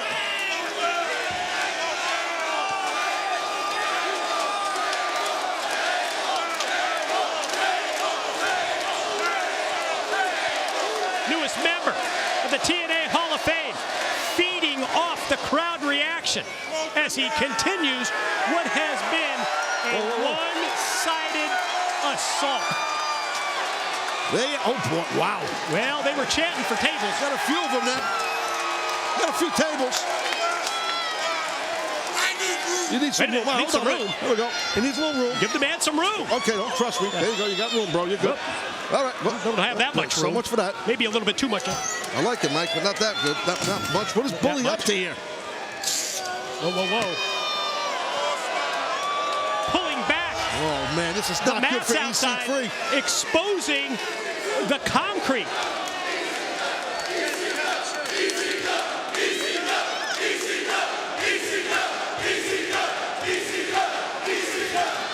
Do what you got to do. I'm telling you, I've seen this movie before. I don't like EC3 chances at all right now. I don't care if we're in Carter country or not. The tables that the fans have been chanting for the past hour, going back to the Hall of Fame announcement, now being put into play here by Bully. And this is, you see, this is preconditioned in the mind of Bully Ray. He knows what he wants to do here. He's got a game plan. And it's a Texas death match, so it's all good. That's right. He's got his own countouts and all that stuff. Boom! Wow. EC3 out of nowhere. Yeah, the recovery of EC3 while Bully was setting up the tables enables Ethan Carter III to turn the tide. But took a look back at those two tables. Just shook his head like he wanted nothing to do with that. And of course, EC3, he's on that tables hit list that we've recently seen from Bully Ray. Not just him, but TNA president. TNA president Dixie Carter's on that table hit list too by Bully Ray.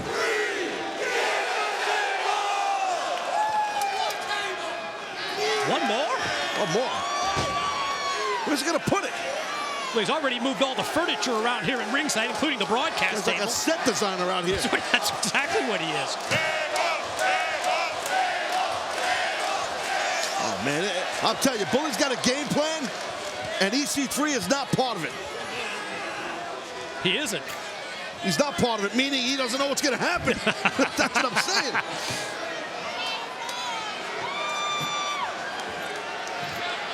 Nobody knows how to stack up the tables better than Bully, but again, that just momentary loss of focus and concentration in the time that it takes to set up the tables comes back to haunt Bully.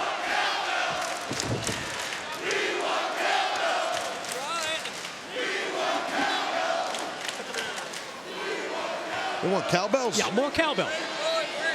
You know, the bull rope. I know the rope. EC3 now, look at that. He's got Bully right where he needs to have him. Yeah. Waffles him in the back. Again, legal. No disqualification. Anything goes. Back Hear what to he's saying, back. Mike? Over your dead body. That's basically what he's saying. Yeah.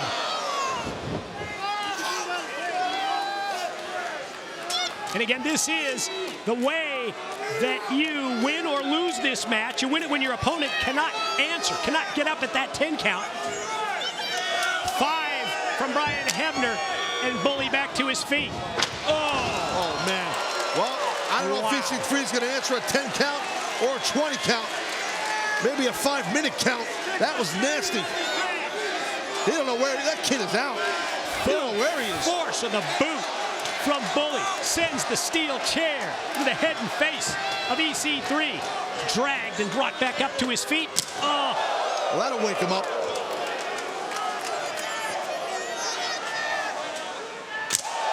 Take the first layer of the guy's skin off his chest. That'll wake him up, all right.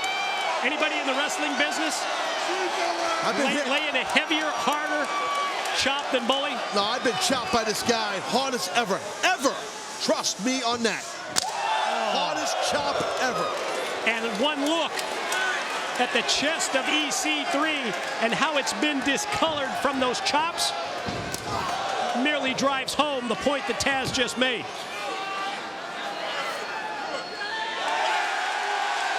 Oh, a little cheese grater action here.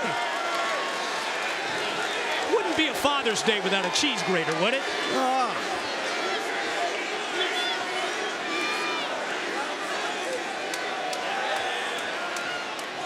Again, it's Texas death match. Oh, God, right on his chest. Oh, my God, how vicious is this? Oh, God.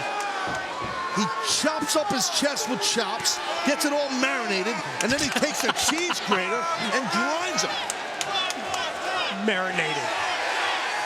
You'll recall recently on Impact Wrestling, Bully used his steel chain to open up EC3 in a First Blood Tag Team match as that low blow stops. Right in front of the referee. Again, that's all legal. Texas death match. It's all good in the hood.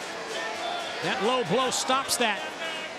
The offensive Bully who really had it going. But EC3 had to do it. He had to stop that momentum.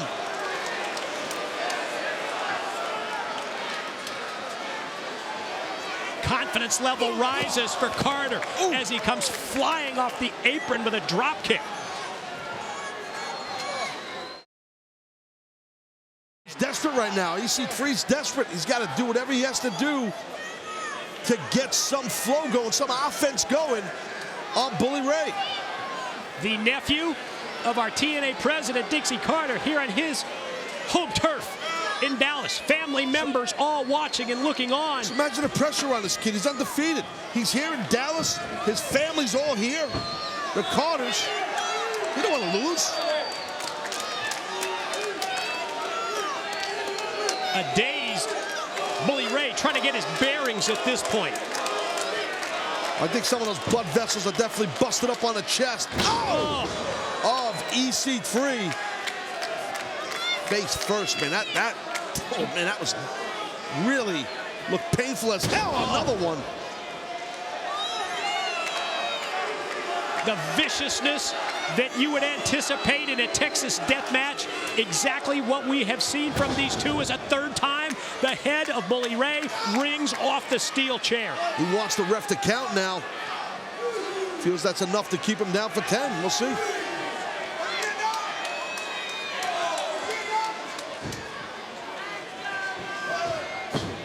EC3 breaks the 10 count from the referee to inflict more pain.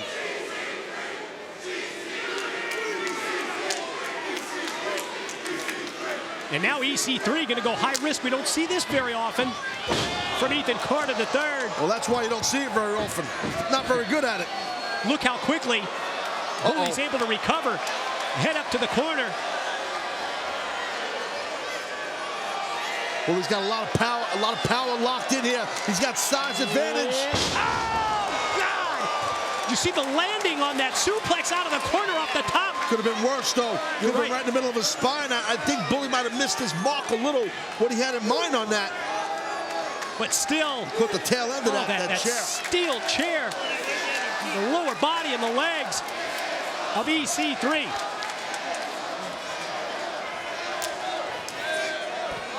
Far side of the ring. Bully looking for, well, anything that's not nailed down. You got to be out of tables at this point. Got to be.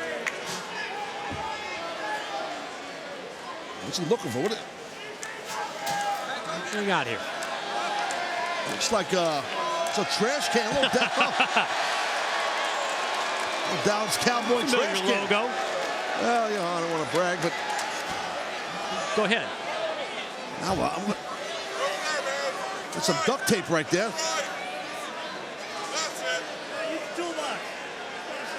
Wait a minute. Oh, he's got a blade, dude. He's got that box cutter? Yeah. Got that. He's cutting it. Oh, whoa. How many times have we seen this from Bully? If this is what I anticipate. Yeah, you know, we've seen, you're right. You're right, we have seen this. He's going to pull back the canvas, going to pull back the boards and the pads. And oh, man. Well, that's a veteran. Keep the man down. Well, Bully Ray, you called him a set designer earlier. Well, he's just dismantling the ring. Hey, man, it's a Texas death match. Bully's in it. We're in Texas. What the hell? Let it go. Yeah, fans want the board. What do you think? Board or table? What's your vote? I think it's the board. Board wins. About 60-40. Whoa. What the? Oh, Spud! Ooh. Kendo stick shot from Rockstar Spud, who was the first person to go through the table on the hit list. That's not going to do it. The kendo stick by Spud. It's kind of a wake-up call here for Bully. Oh! Ow! Yeah, right between the uprights. Oh, no. That one's for the Cowboys. Oh, my God. Playing yeah, big Yahtzee with him. Oh!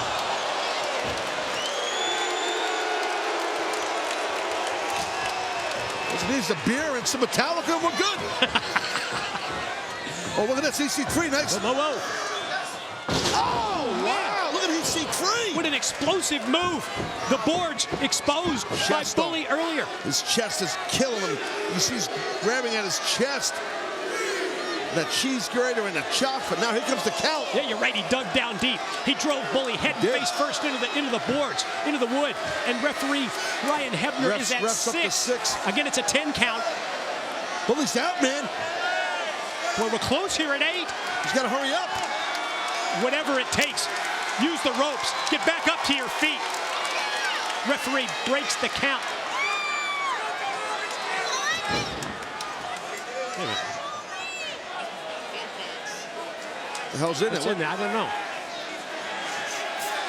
Oh, my. Oh, no. Look at it's like shards of glass. Yeah. Oh, God. How dangerous this is to be involved in this match to begin with.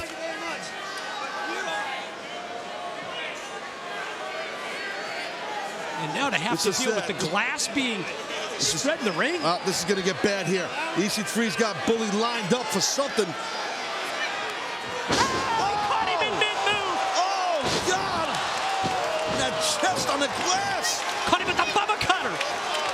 And you're right.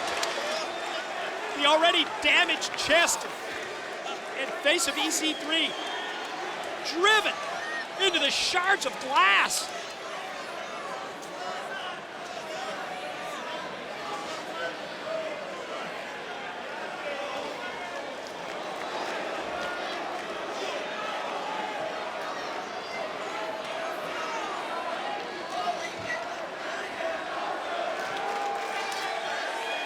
EC3 out on the floor. I believe Ryan Hebner at this point is like at 6, I think, maybe 6 or 7 in the count.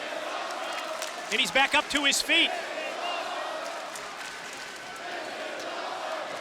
And Bully's got the kendo stick that Spud introduced earlier. Whoa, wow. God. Dropped him. Whew. Well, Mike, there's tables here, man. There we go.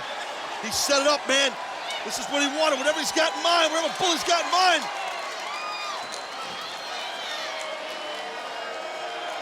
EC3 laid out on the tables. Look at that shot right there. You can see that shot. Oh, beautiful shot from overhead. Whoa. And D.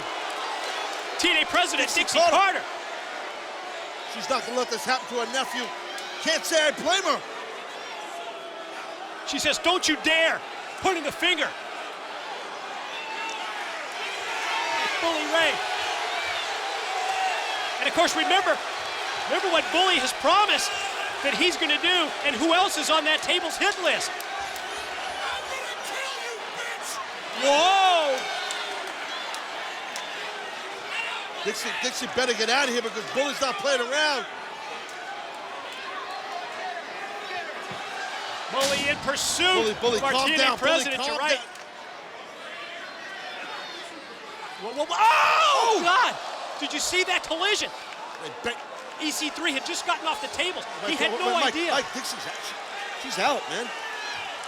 She's out. Oh, God, I hope she's okay. I mean, that was nasty. She clunked heads, I guess, with Ethan. Oh!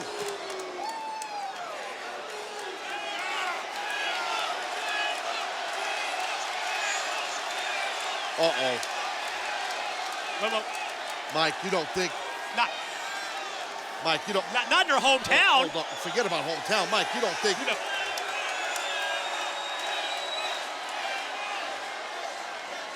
Oh, my... Oh, no. Bully, don't do it, man. Don't do it. Don't do it.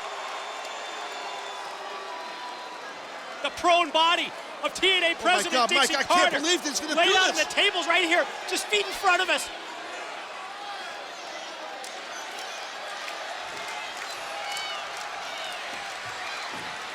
Oh, from behind, EC3. Oh! The kendo stick. Spud pulls Dixie to safety. And as Bully just crashed through the table. And now Brian Hebner putting in the counties at 3. My God, I can't believe the way this all just happened here.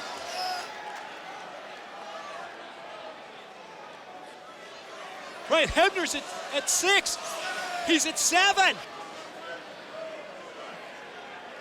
Bully's got to get up by the 10 count or he's going to lose this Texas death match. Brian Hebner's at 9. Wow. Your winner, Ethan Carter III, EC3.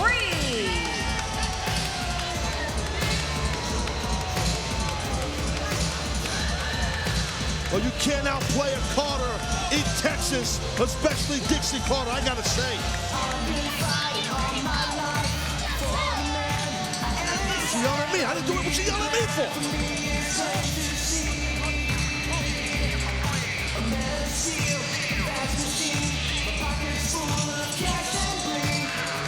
Wow. I can't believe this happened. What happened here? I don't know why I got yelled at. I guess because I'm from New York. But anyway, Bully's out cold here. Going through those tables.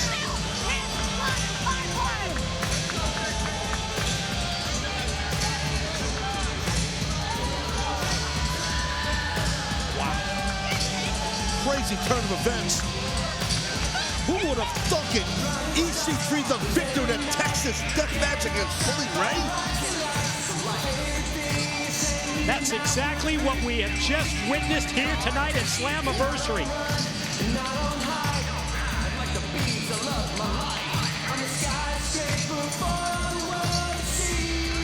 What a war that was.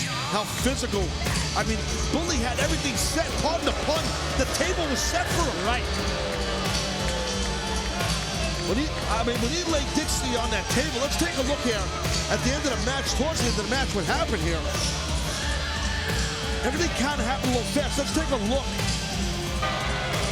Well, this is at the beginning of the match, so Bully came out here, but this is towards the end here.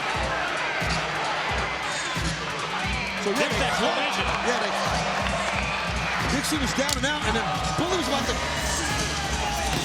Wow, look at how close that was for Bully, almost falling through with Dixie on the bottom of him, but Spud coming out here and getting Dixie out of harm's way.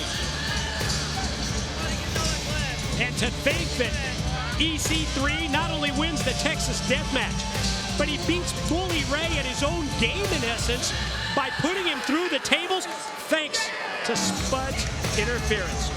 Up next, tonight at Slammiversary, James Storm, Mr. Anderson.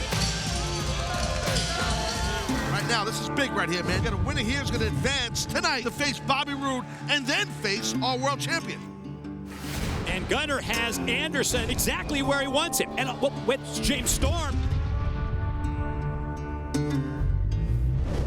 Oh, wait a minute. I think Storm went to drill Gunner in the back with the enziguri. By mistake, he caught Anderson flush with the kick. Gunner going to take advantage of the situation. And Storm actually helped him win it. 2 weeks ago, Mr. Anderson, one of 3 men fighting for a shot at the world champion Eric Young. James Storm accidentally kicks Anderson instead of Gunner, and as a result, the Cowboy cost Anderson his potential world title opportunity. Storm spit the beer in his eyes to blind him. Then the last call super kick. Victory to the Cowboy. You got me here. What the hell you want, man? Have a seat, please. What are you drinking? Anything cold. Anything cold. Got you. Hang on a second. Sit tight. Bam! About a drinking contest. That's a great idea. I'm glad you thought of that. Are you kidding me? You want to have a drinking contest, man. You only got like 4 to my like 10. You're not done? I am the worst drunk ever. I'm not even going to take you to family reunion. You know what I am, though? What's that? Pretty good actor. You're an actor? See all this stuff right here? Real beer! See that? Real beer!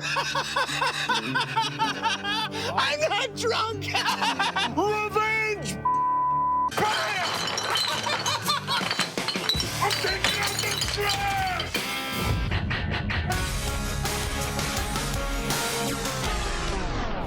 Do not adjust those televisions. Don't futz with those rabbit ears. What you see before you, there is a new sheriff in town. Sorry about my damn breath. I think you just pissed me off a little bit more is what you did. Here we go. Here we have it. June 15th, Dallas, Texas, Slammiversary. Bring your cowboy boots. Because you're going to dance with the devil. I've done chose the life I lead. You know, Taz, when it comes to James Storm and Mr. Anderson, we're talking about 2 totally different and distinct approaches. Mr. Anderson sort of taking the comedy route to get into the skin of the Cowboy James Storm, but Storm not laughing in the least. A very P.O. James Storm here tonight in Dallas. You're right about Anderson, but he does the comedy routine, but it works. It's effective. He's smart, and that's the thing. With Anderson, he's one step ahead of you, where someone like James Storm, he's just a vicious, explosive, combustible guy. And you know what? It's smart, I think, from a head games perspective, what Anderson has been doing with the Cowboy James Storm. But Anderson's got to be careful of Storm.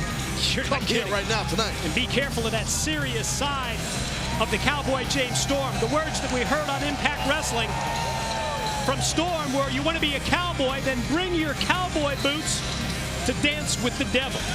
Yeah, you know, Storm's a cowboy, and he's, well, we're in cowboy country, but a little bit different. Storm is not from Texas. Tennessee cowboy. I'd be very proud to tell you he's not from Texas. You know he's not from Texas either, me, if you can't tell by my accent, but I digress. But I'll tell you what, I just want to go back real quick and think about what we witnessed earlier with EC3 and Bully Ray. I still can't believe it, how close, this close, to seeing Dixie Carter get put through that table, man. It was crazy. So, I mean, in a way that's good, in a way it's bad, but whatever. Bottom line, EC3 wins the Texas Death Match. Never be able to take that away from him. No, sir.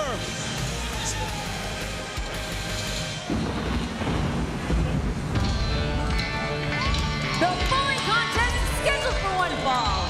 Introducing first from Leapersburg, Tennessee, the Cowboy, James Storm. Yes, the bad blood between James Storm and Mr. Anderson about to come to a head right here, right now in Big D. Well, it's been a very physical evening here at Slammiversary. We've seen a lot of intensity, a lot of rage, a lot of testosterone raging. And I don't think it's going to stop. Remember, we still got a steel cage match. For the World Heavyweight Championship. Eric Young defending against the challenge of Austin Aries and Lashley. And that is, as Taz said, still to come tonight. But first, I believe we're about to hear from James Storm. Cut it off!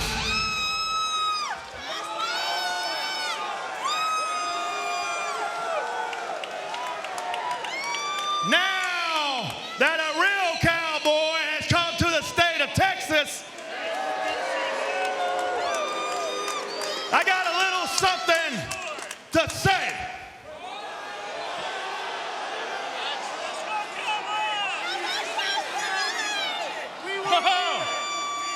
Speaking of some fake-ass cowboys, I see we got some cowboy players in the crowd right here.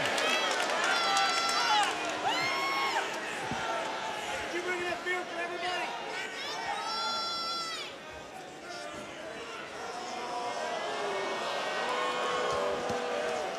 You see that right there? I'm not a Dallas Cowboy fan. I'm a Tennessee Titan fan. That's what we do right there. Subtle. Because I can stand in this ring all night long, and if you're anything like your quarterback, you're sure in the hell's not going to hit me. That was pretty good right there. All I got to say is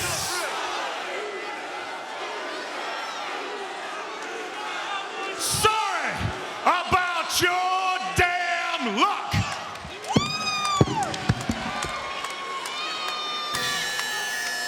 I don't think the Dallas Cowboys are too happy with James Storm just did. They look pretty pissed off. I don't blame them.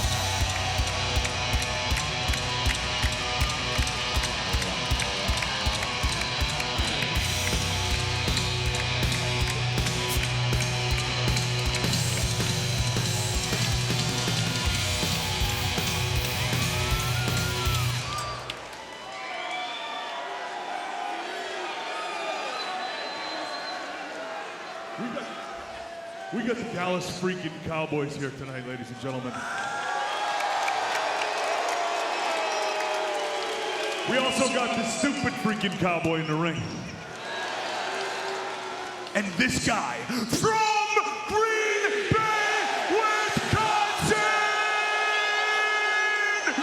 Mr. Anderson. Wait for it! You know what? I'm freaking sick and tired of waiting.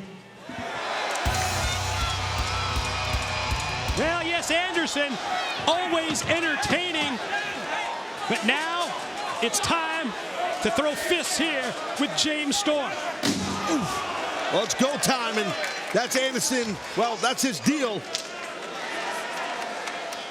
Oh, what's going on here? That Dallas Cowboys. Yeah, support for the Cowboys at ringside. Oh! I'm sure it's some sort of a hydration drink. You got to stay hydrated. You know that. Pro athletes, for God's sakes. But Anderson, he will just bring it right now to the Cowboy. But I'm telling you right now, the Cowboy, he's crazy, man. He's a wild man, and he's dangerous. He don't like anybody at all. I don't even think he likes himself. He has just been hell-bent to take apart Anderson, and we're seeing the beginnings of it here. Look at this. Yeah, totally concentrating, focusing on the leg of Anderson. All started with the chop block, then attacked him right in the ropes. And James Storm has started this match off with a bang and has Anderson totally on the defensive at this point. Yeah, working up, trying to knot up that leg, that part of that hamstring probably. That's what it looks like. And you see Anderson can hardly even run. He can't run.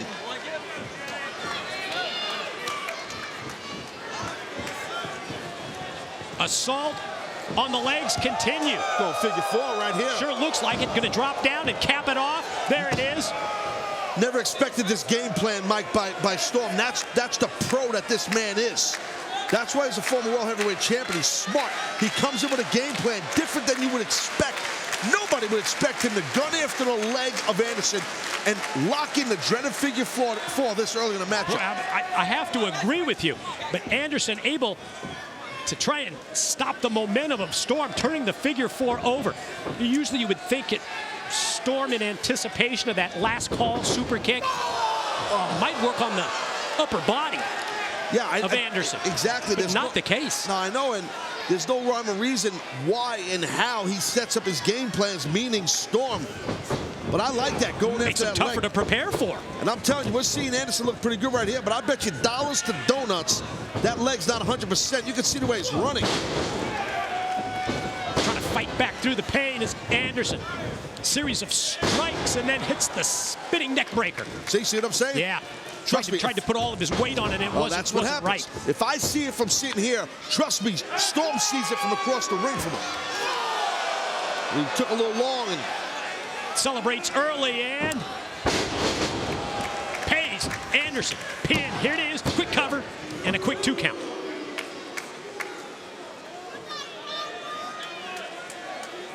Again, just having a little problem putting weight on that leg is Anderson. He's got to be careful. Oh, wow.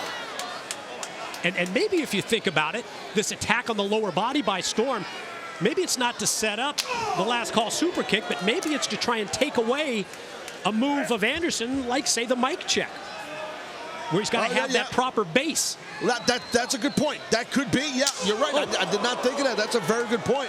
I was just thinking of that he would do what he's doing to Anderson and try and knot up that leg in some sorts. He's got his mind set on those Dallas Cowboys. Sure does. That could hurt him, Storm. He's got to stay focused here. Storm all the way up top. But before he can do another thing to Anderson, Anderson fights back. First with the punches. And my. Anderson got rocked with the kick to the back of the head by Storm. Whoa, whoa, whoa. Watch this. Anderson's got Storm up on his shoulders. Oh, man, look at this, look at this. Wow. That was pretty cool. Hit, now. Whew. How about the strength of Anderson to take Storm up on his shoulders there? Sitting here trying to figure out how he could do that because, as we talked about, his leg not being 100%, meaning Anderson. Oh, wow. Impact of the kick sends Anderson all the way through the ropes, and that might be a break for Anderson. Oh, I think you're right, maybe. But Storm's going out after him. That might have been a little snidbit or tidbit, whatever the word is, of last call super kick right there. He's still jaw-jacking with those Dallas Cowboys. I think more than jaw-jacking with the one-gun salute. My man off. Sprayed the beer right in the face of defensive end George Selvey. He got pissed off. Thank God our security's there and they're big enough. That could have got real ugly out here for Storm. Right. Security, teammates. Trying to hold him back after the beer was set right in his eyes. This thing just got explosive out here real quick. That's a dangerous situation with the guardrail down. Well, those guys are pissed. I don't blame them. The Dallas Cowboys there for being that pissed. That, especially they're here as guests.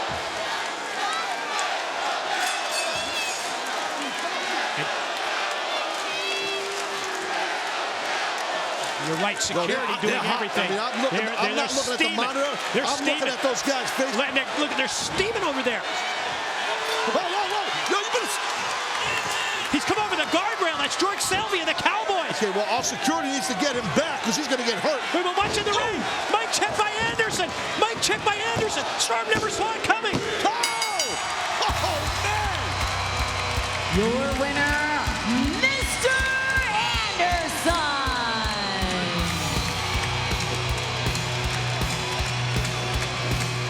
Look at this. A big party right here. The Dallas Cowboys attacking in a nice way. Mr. Anderson, give a big assist. George Selvey and the Dallas Cowboys right there. And why not? Get in the ring and celebrate with Mr. Anderson. That's a great shot right there. Hey, that's a Sportsnet moment, homeboy. That's a Sportsnet moment. Yet another. Let me give it to you. Another special moment here tonight in what has been a series of them, one after the other and back to back. And you want to talk about special moments? Let's talk about what's on deck. Steel cage to be erected. World heavyweight title at stake.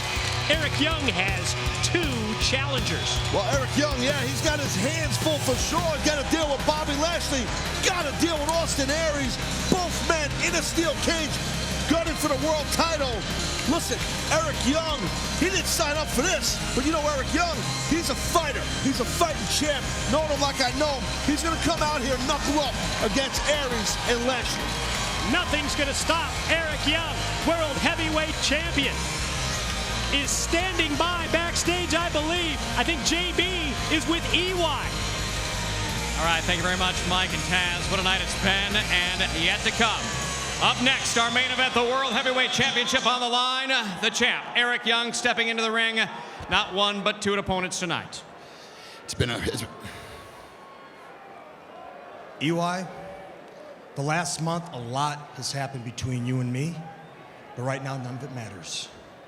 Because we're fighting for the TNA World Heavyweight Championship, and I've tasted it once, and I'm gonna taste it again. Tonight, may the greatest man win. That's Austin Aries. That's one of my opponents. He created Option C, shocked the world, and won the World Heavyweight title. The other guy, Muscles. Bobby Lashley is one of the toughest and strongest guys in pro wrestling. And quite frankly, it's terrifying to be in a cage with you for a sane person. But Bobby Lashley, you're not looking at a sane person. You're looking at a world-class professional wrestler. You're looking at the World Heavyweight Champion. You're looking at a crazy person. And this is Dallas, Texas. This has got an arena full of crazy people. Hell, we flew crazy people in from other countries. And tonight, I'm gonna get crazy. I'm gonna get so crazy, I'm gonna keep this belt. How crazy? Just crazy enough. It is our main event up next here at Slammiversary. This is Eric Young's one-on-one opportunity with the World Heavyweight title at stake.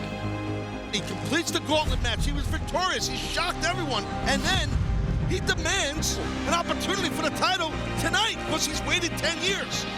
No way. No way. Pile driver! He got it!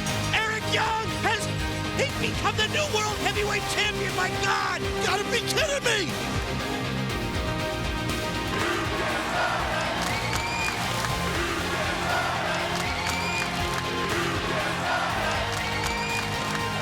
I stand here because of you, for you, and that won't ever change. I love you guys. This is a lifetime. 17 years I've been thinking about this day. And to be honest, it's even more perfect than I thought. I can't believe it. The time of paper champion, that's over. I'm gonna defend this whenever, however, and any way you guys see fit. Who else would make their first world title defense a Monsters Ball match? EY does it again. This was for all the people who doubted Eric Young. Another successful title defense. Eric Young, the World Heavyweight Champion. With each and every victory, the level of respect for the fighting champion, Eric Young, rises. They put challenger after challenger in front of him, and Eric Young just keeps knocking them down. Ladies and gentlemen, in anticipation of our Slammiversary main event inside the steel cage for the World Heavyweight Championship, Taz, why don't we go back and let's see exactly how we reached this point tonight. The fact that EY now has 2 challengers for his World Heavyweight title. You see, it was Lashley versus Samoa Joe. And just a match of the Bohemians. It was physical as hell. But that right there, that spear. Little distracted was Joe with the referee. He didn't want to hit the ref, and boom, he got speared. Victor was Lashley, and then boom, this brain buster by Austin Aries on Kenny King. Austin Aries goes into this slot here with, in essence, you have two #1 contenders, for lack of better terms. And this all because Director of Wrestling Operations, MVP, suffered a torn meniscus in his knee in his last match. MVP not medically cleared to compete tonight. And as a result, Austin Aries and Lashley, two challengers for Eric Young. Yeah, again, I do not envy Eric Young in this situation. When you're a champion, you feel like you've earned the right to know you're competing against, so you could train and prepare for that. He did that with MVP, but now he's got to face two guys in the cage, two guys of Lashley and Aries. Next step on this spectacular Slammiversary event from Dallas, Texas, is our main event. World Heavyweight Championship Showdown, three-way match is now.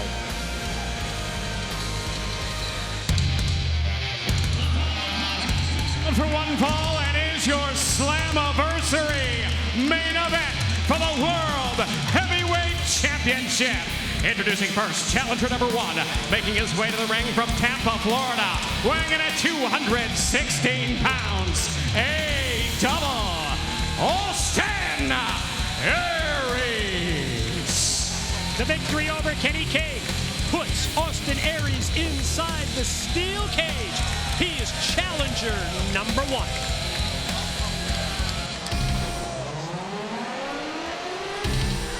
And now, introducing challenger number 2, weighing in at 272 pounds from Denver, Colorado, Lashley. And Taz, if you think about it, it was early in the night when Lashley defeated Samoa Joe. So while Lashley competing for a second time this evening, he has had that downtime. He has. He definitely has. Great point. But I will say, I think that Aries, I don't know if Aries is 100%. He looks it, but I don't know. His match was extremely physical, and it was later in the night, to your point.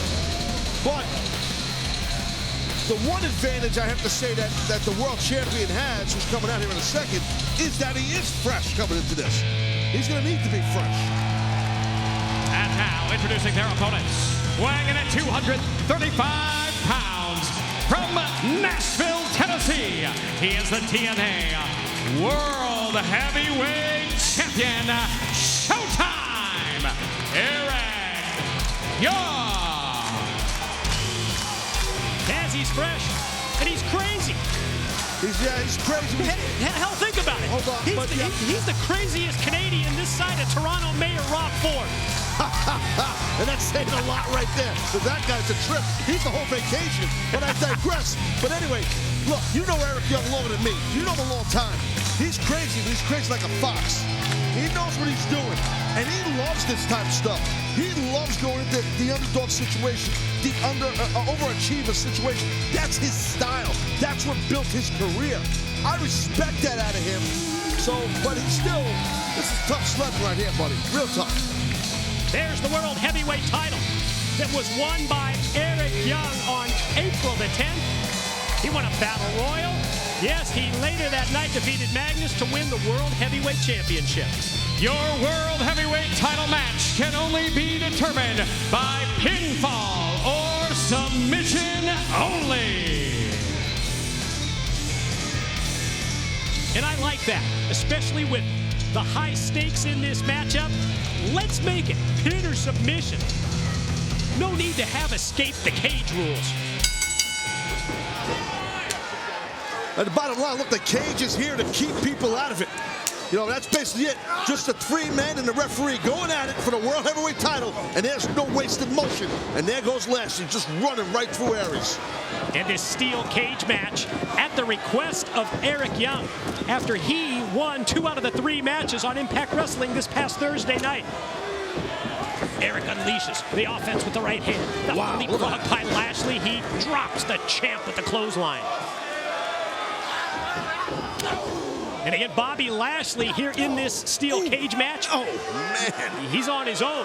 No help from Kenny King or MVP. I don't think he needs any help, bro. Yeah, because of the pressure put on MVP by the TNA Board of Directors. Yes, true. But right now, Lashley's in control of both men.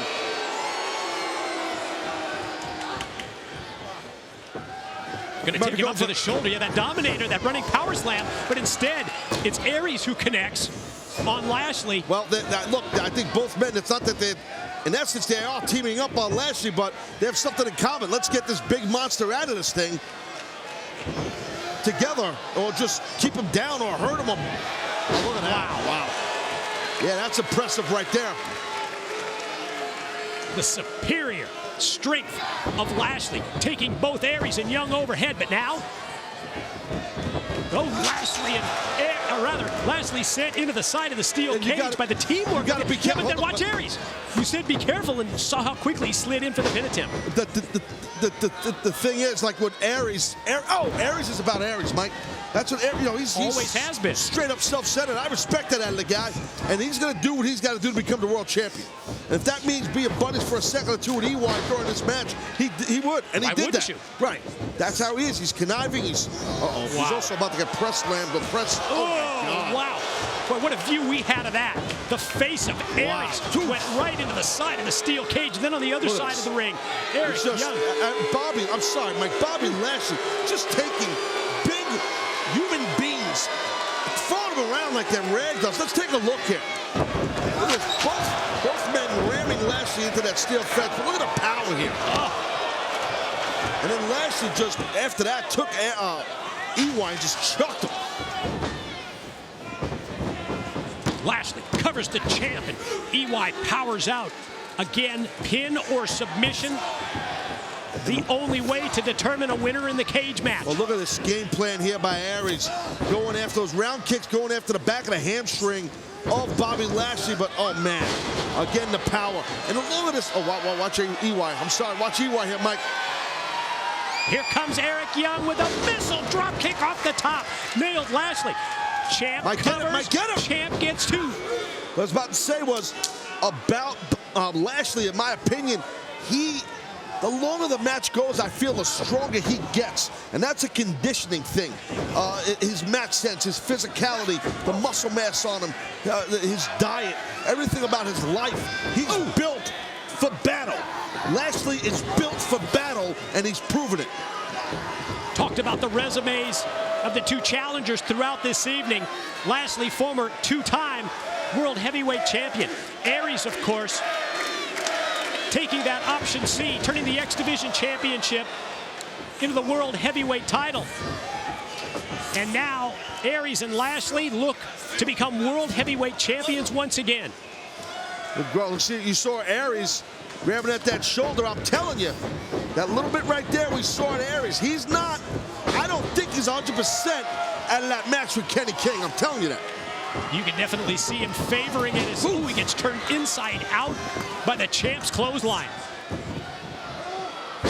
Nice back suplex by EY. Leads to the pin, and champ gets two again.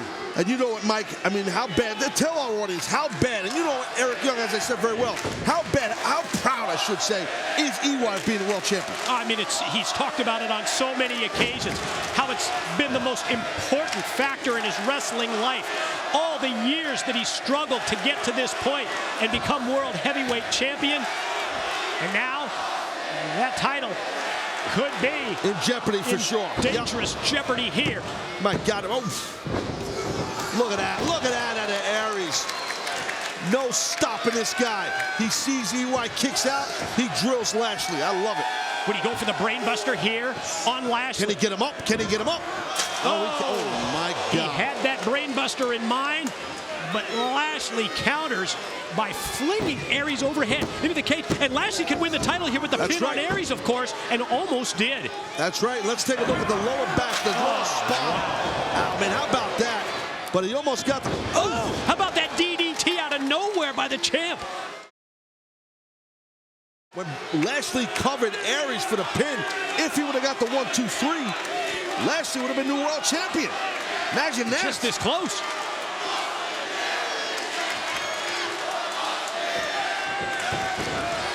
Eric charges into the corner. Ooh, Lashley connects, but now all three men involved with Aries. That was nasty. Open hand chop to the chest of Eric Young. Ooh. Just doing anything he can, Aries, to just hurt, injure, do something to Eric Young. Oh, EY takes Aries up to the shoulders, then uses the body of Aries almost as a battering ram. Mike, look at this. Oh, imagine that. Look at the superior strength here of Eric Young. Both Lashley and Aries got 500 pounds. Hey, man. Up on his shoulders.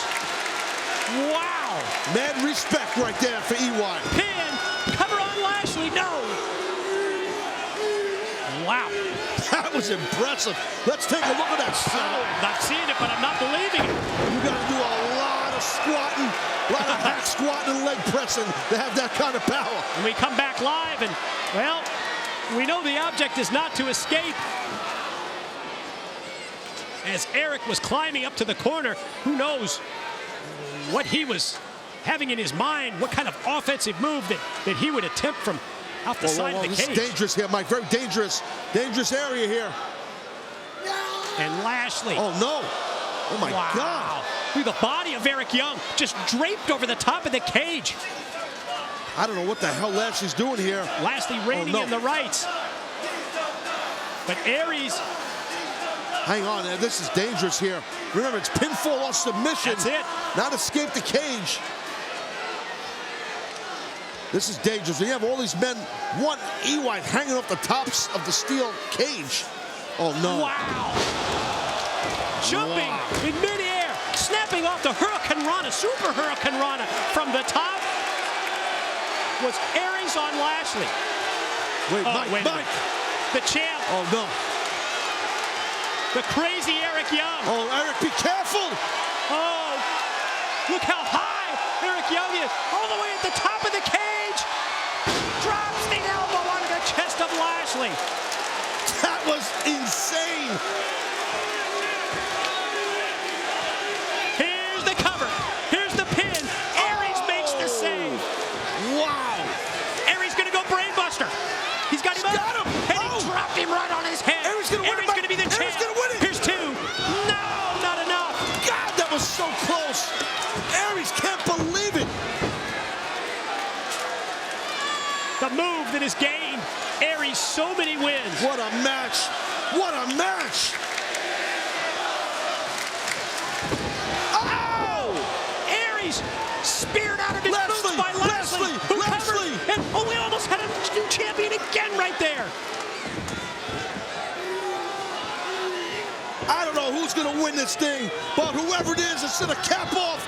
Oh, a great night. This has been awesome. Uh-oh. Lashley's in the zone, baby. And he's got the champion Eric Young in his sights. Eric, as he gets to his feet. Oh, able to drop down. Oh, and he went for the spear. And Lashley went flying. He went headfirst into the cage door and then landed outside the ring. That spear that gained him this spot. I don't know how his skull is not split open. Lashley really hit that steel hard, exploding through the gate. EY sees an opening. It's a one-on-one opportunity. One-on-one opportunity. Hits the top rope elbow on Aries. EY's got him hooked. Leg hook. 1, 2, 3. No, not enough. God. Oh, my God. And just two. The disappointment in the eyes of EY. What a match here. Feel like we've been saying that all night. The energy in this arena has been awesome throughout the night. Well, Eric Young motioning to the crowd that he has a finishing move in mind here for Aries. Talking about the pile driver was EY. Uh-oh. Instead, the reversal. But then the roll through. And Aries with the drop kick right in the face of the champ.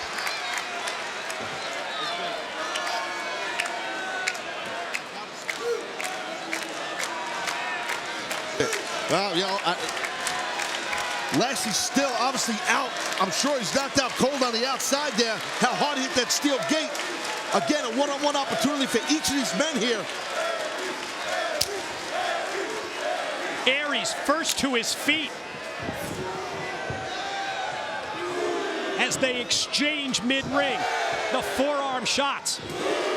The right hand by the champion, Eric Young.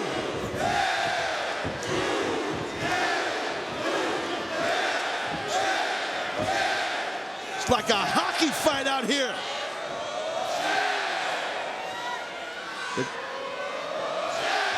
And Eric's still on his feet. He's barely on his feet. EY, he's going to go roaring forearm. Yep, oh! Discus missed. Oh, went for the flying forearm, did Eric Young, and that missed. Boom! That time the discus forearm was right on target, right on the money. And he's got him cornered, got EY cornered, drills him with another one. Great job by Aries. There's the full speed corner drop kick. You could hear the impact of the blow in the corner.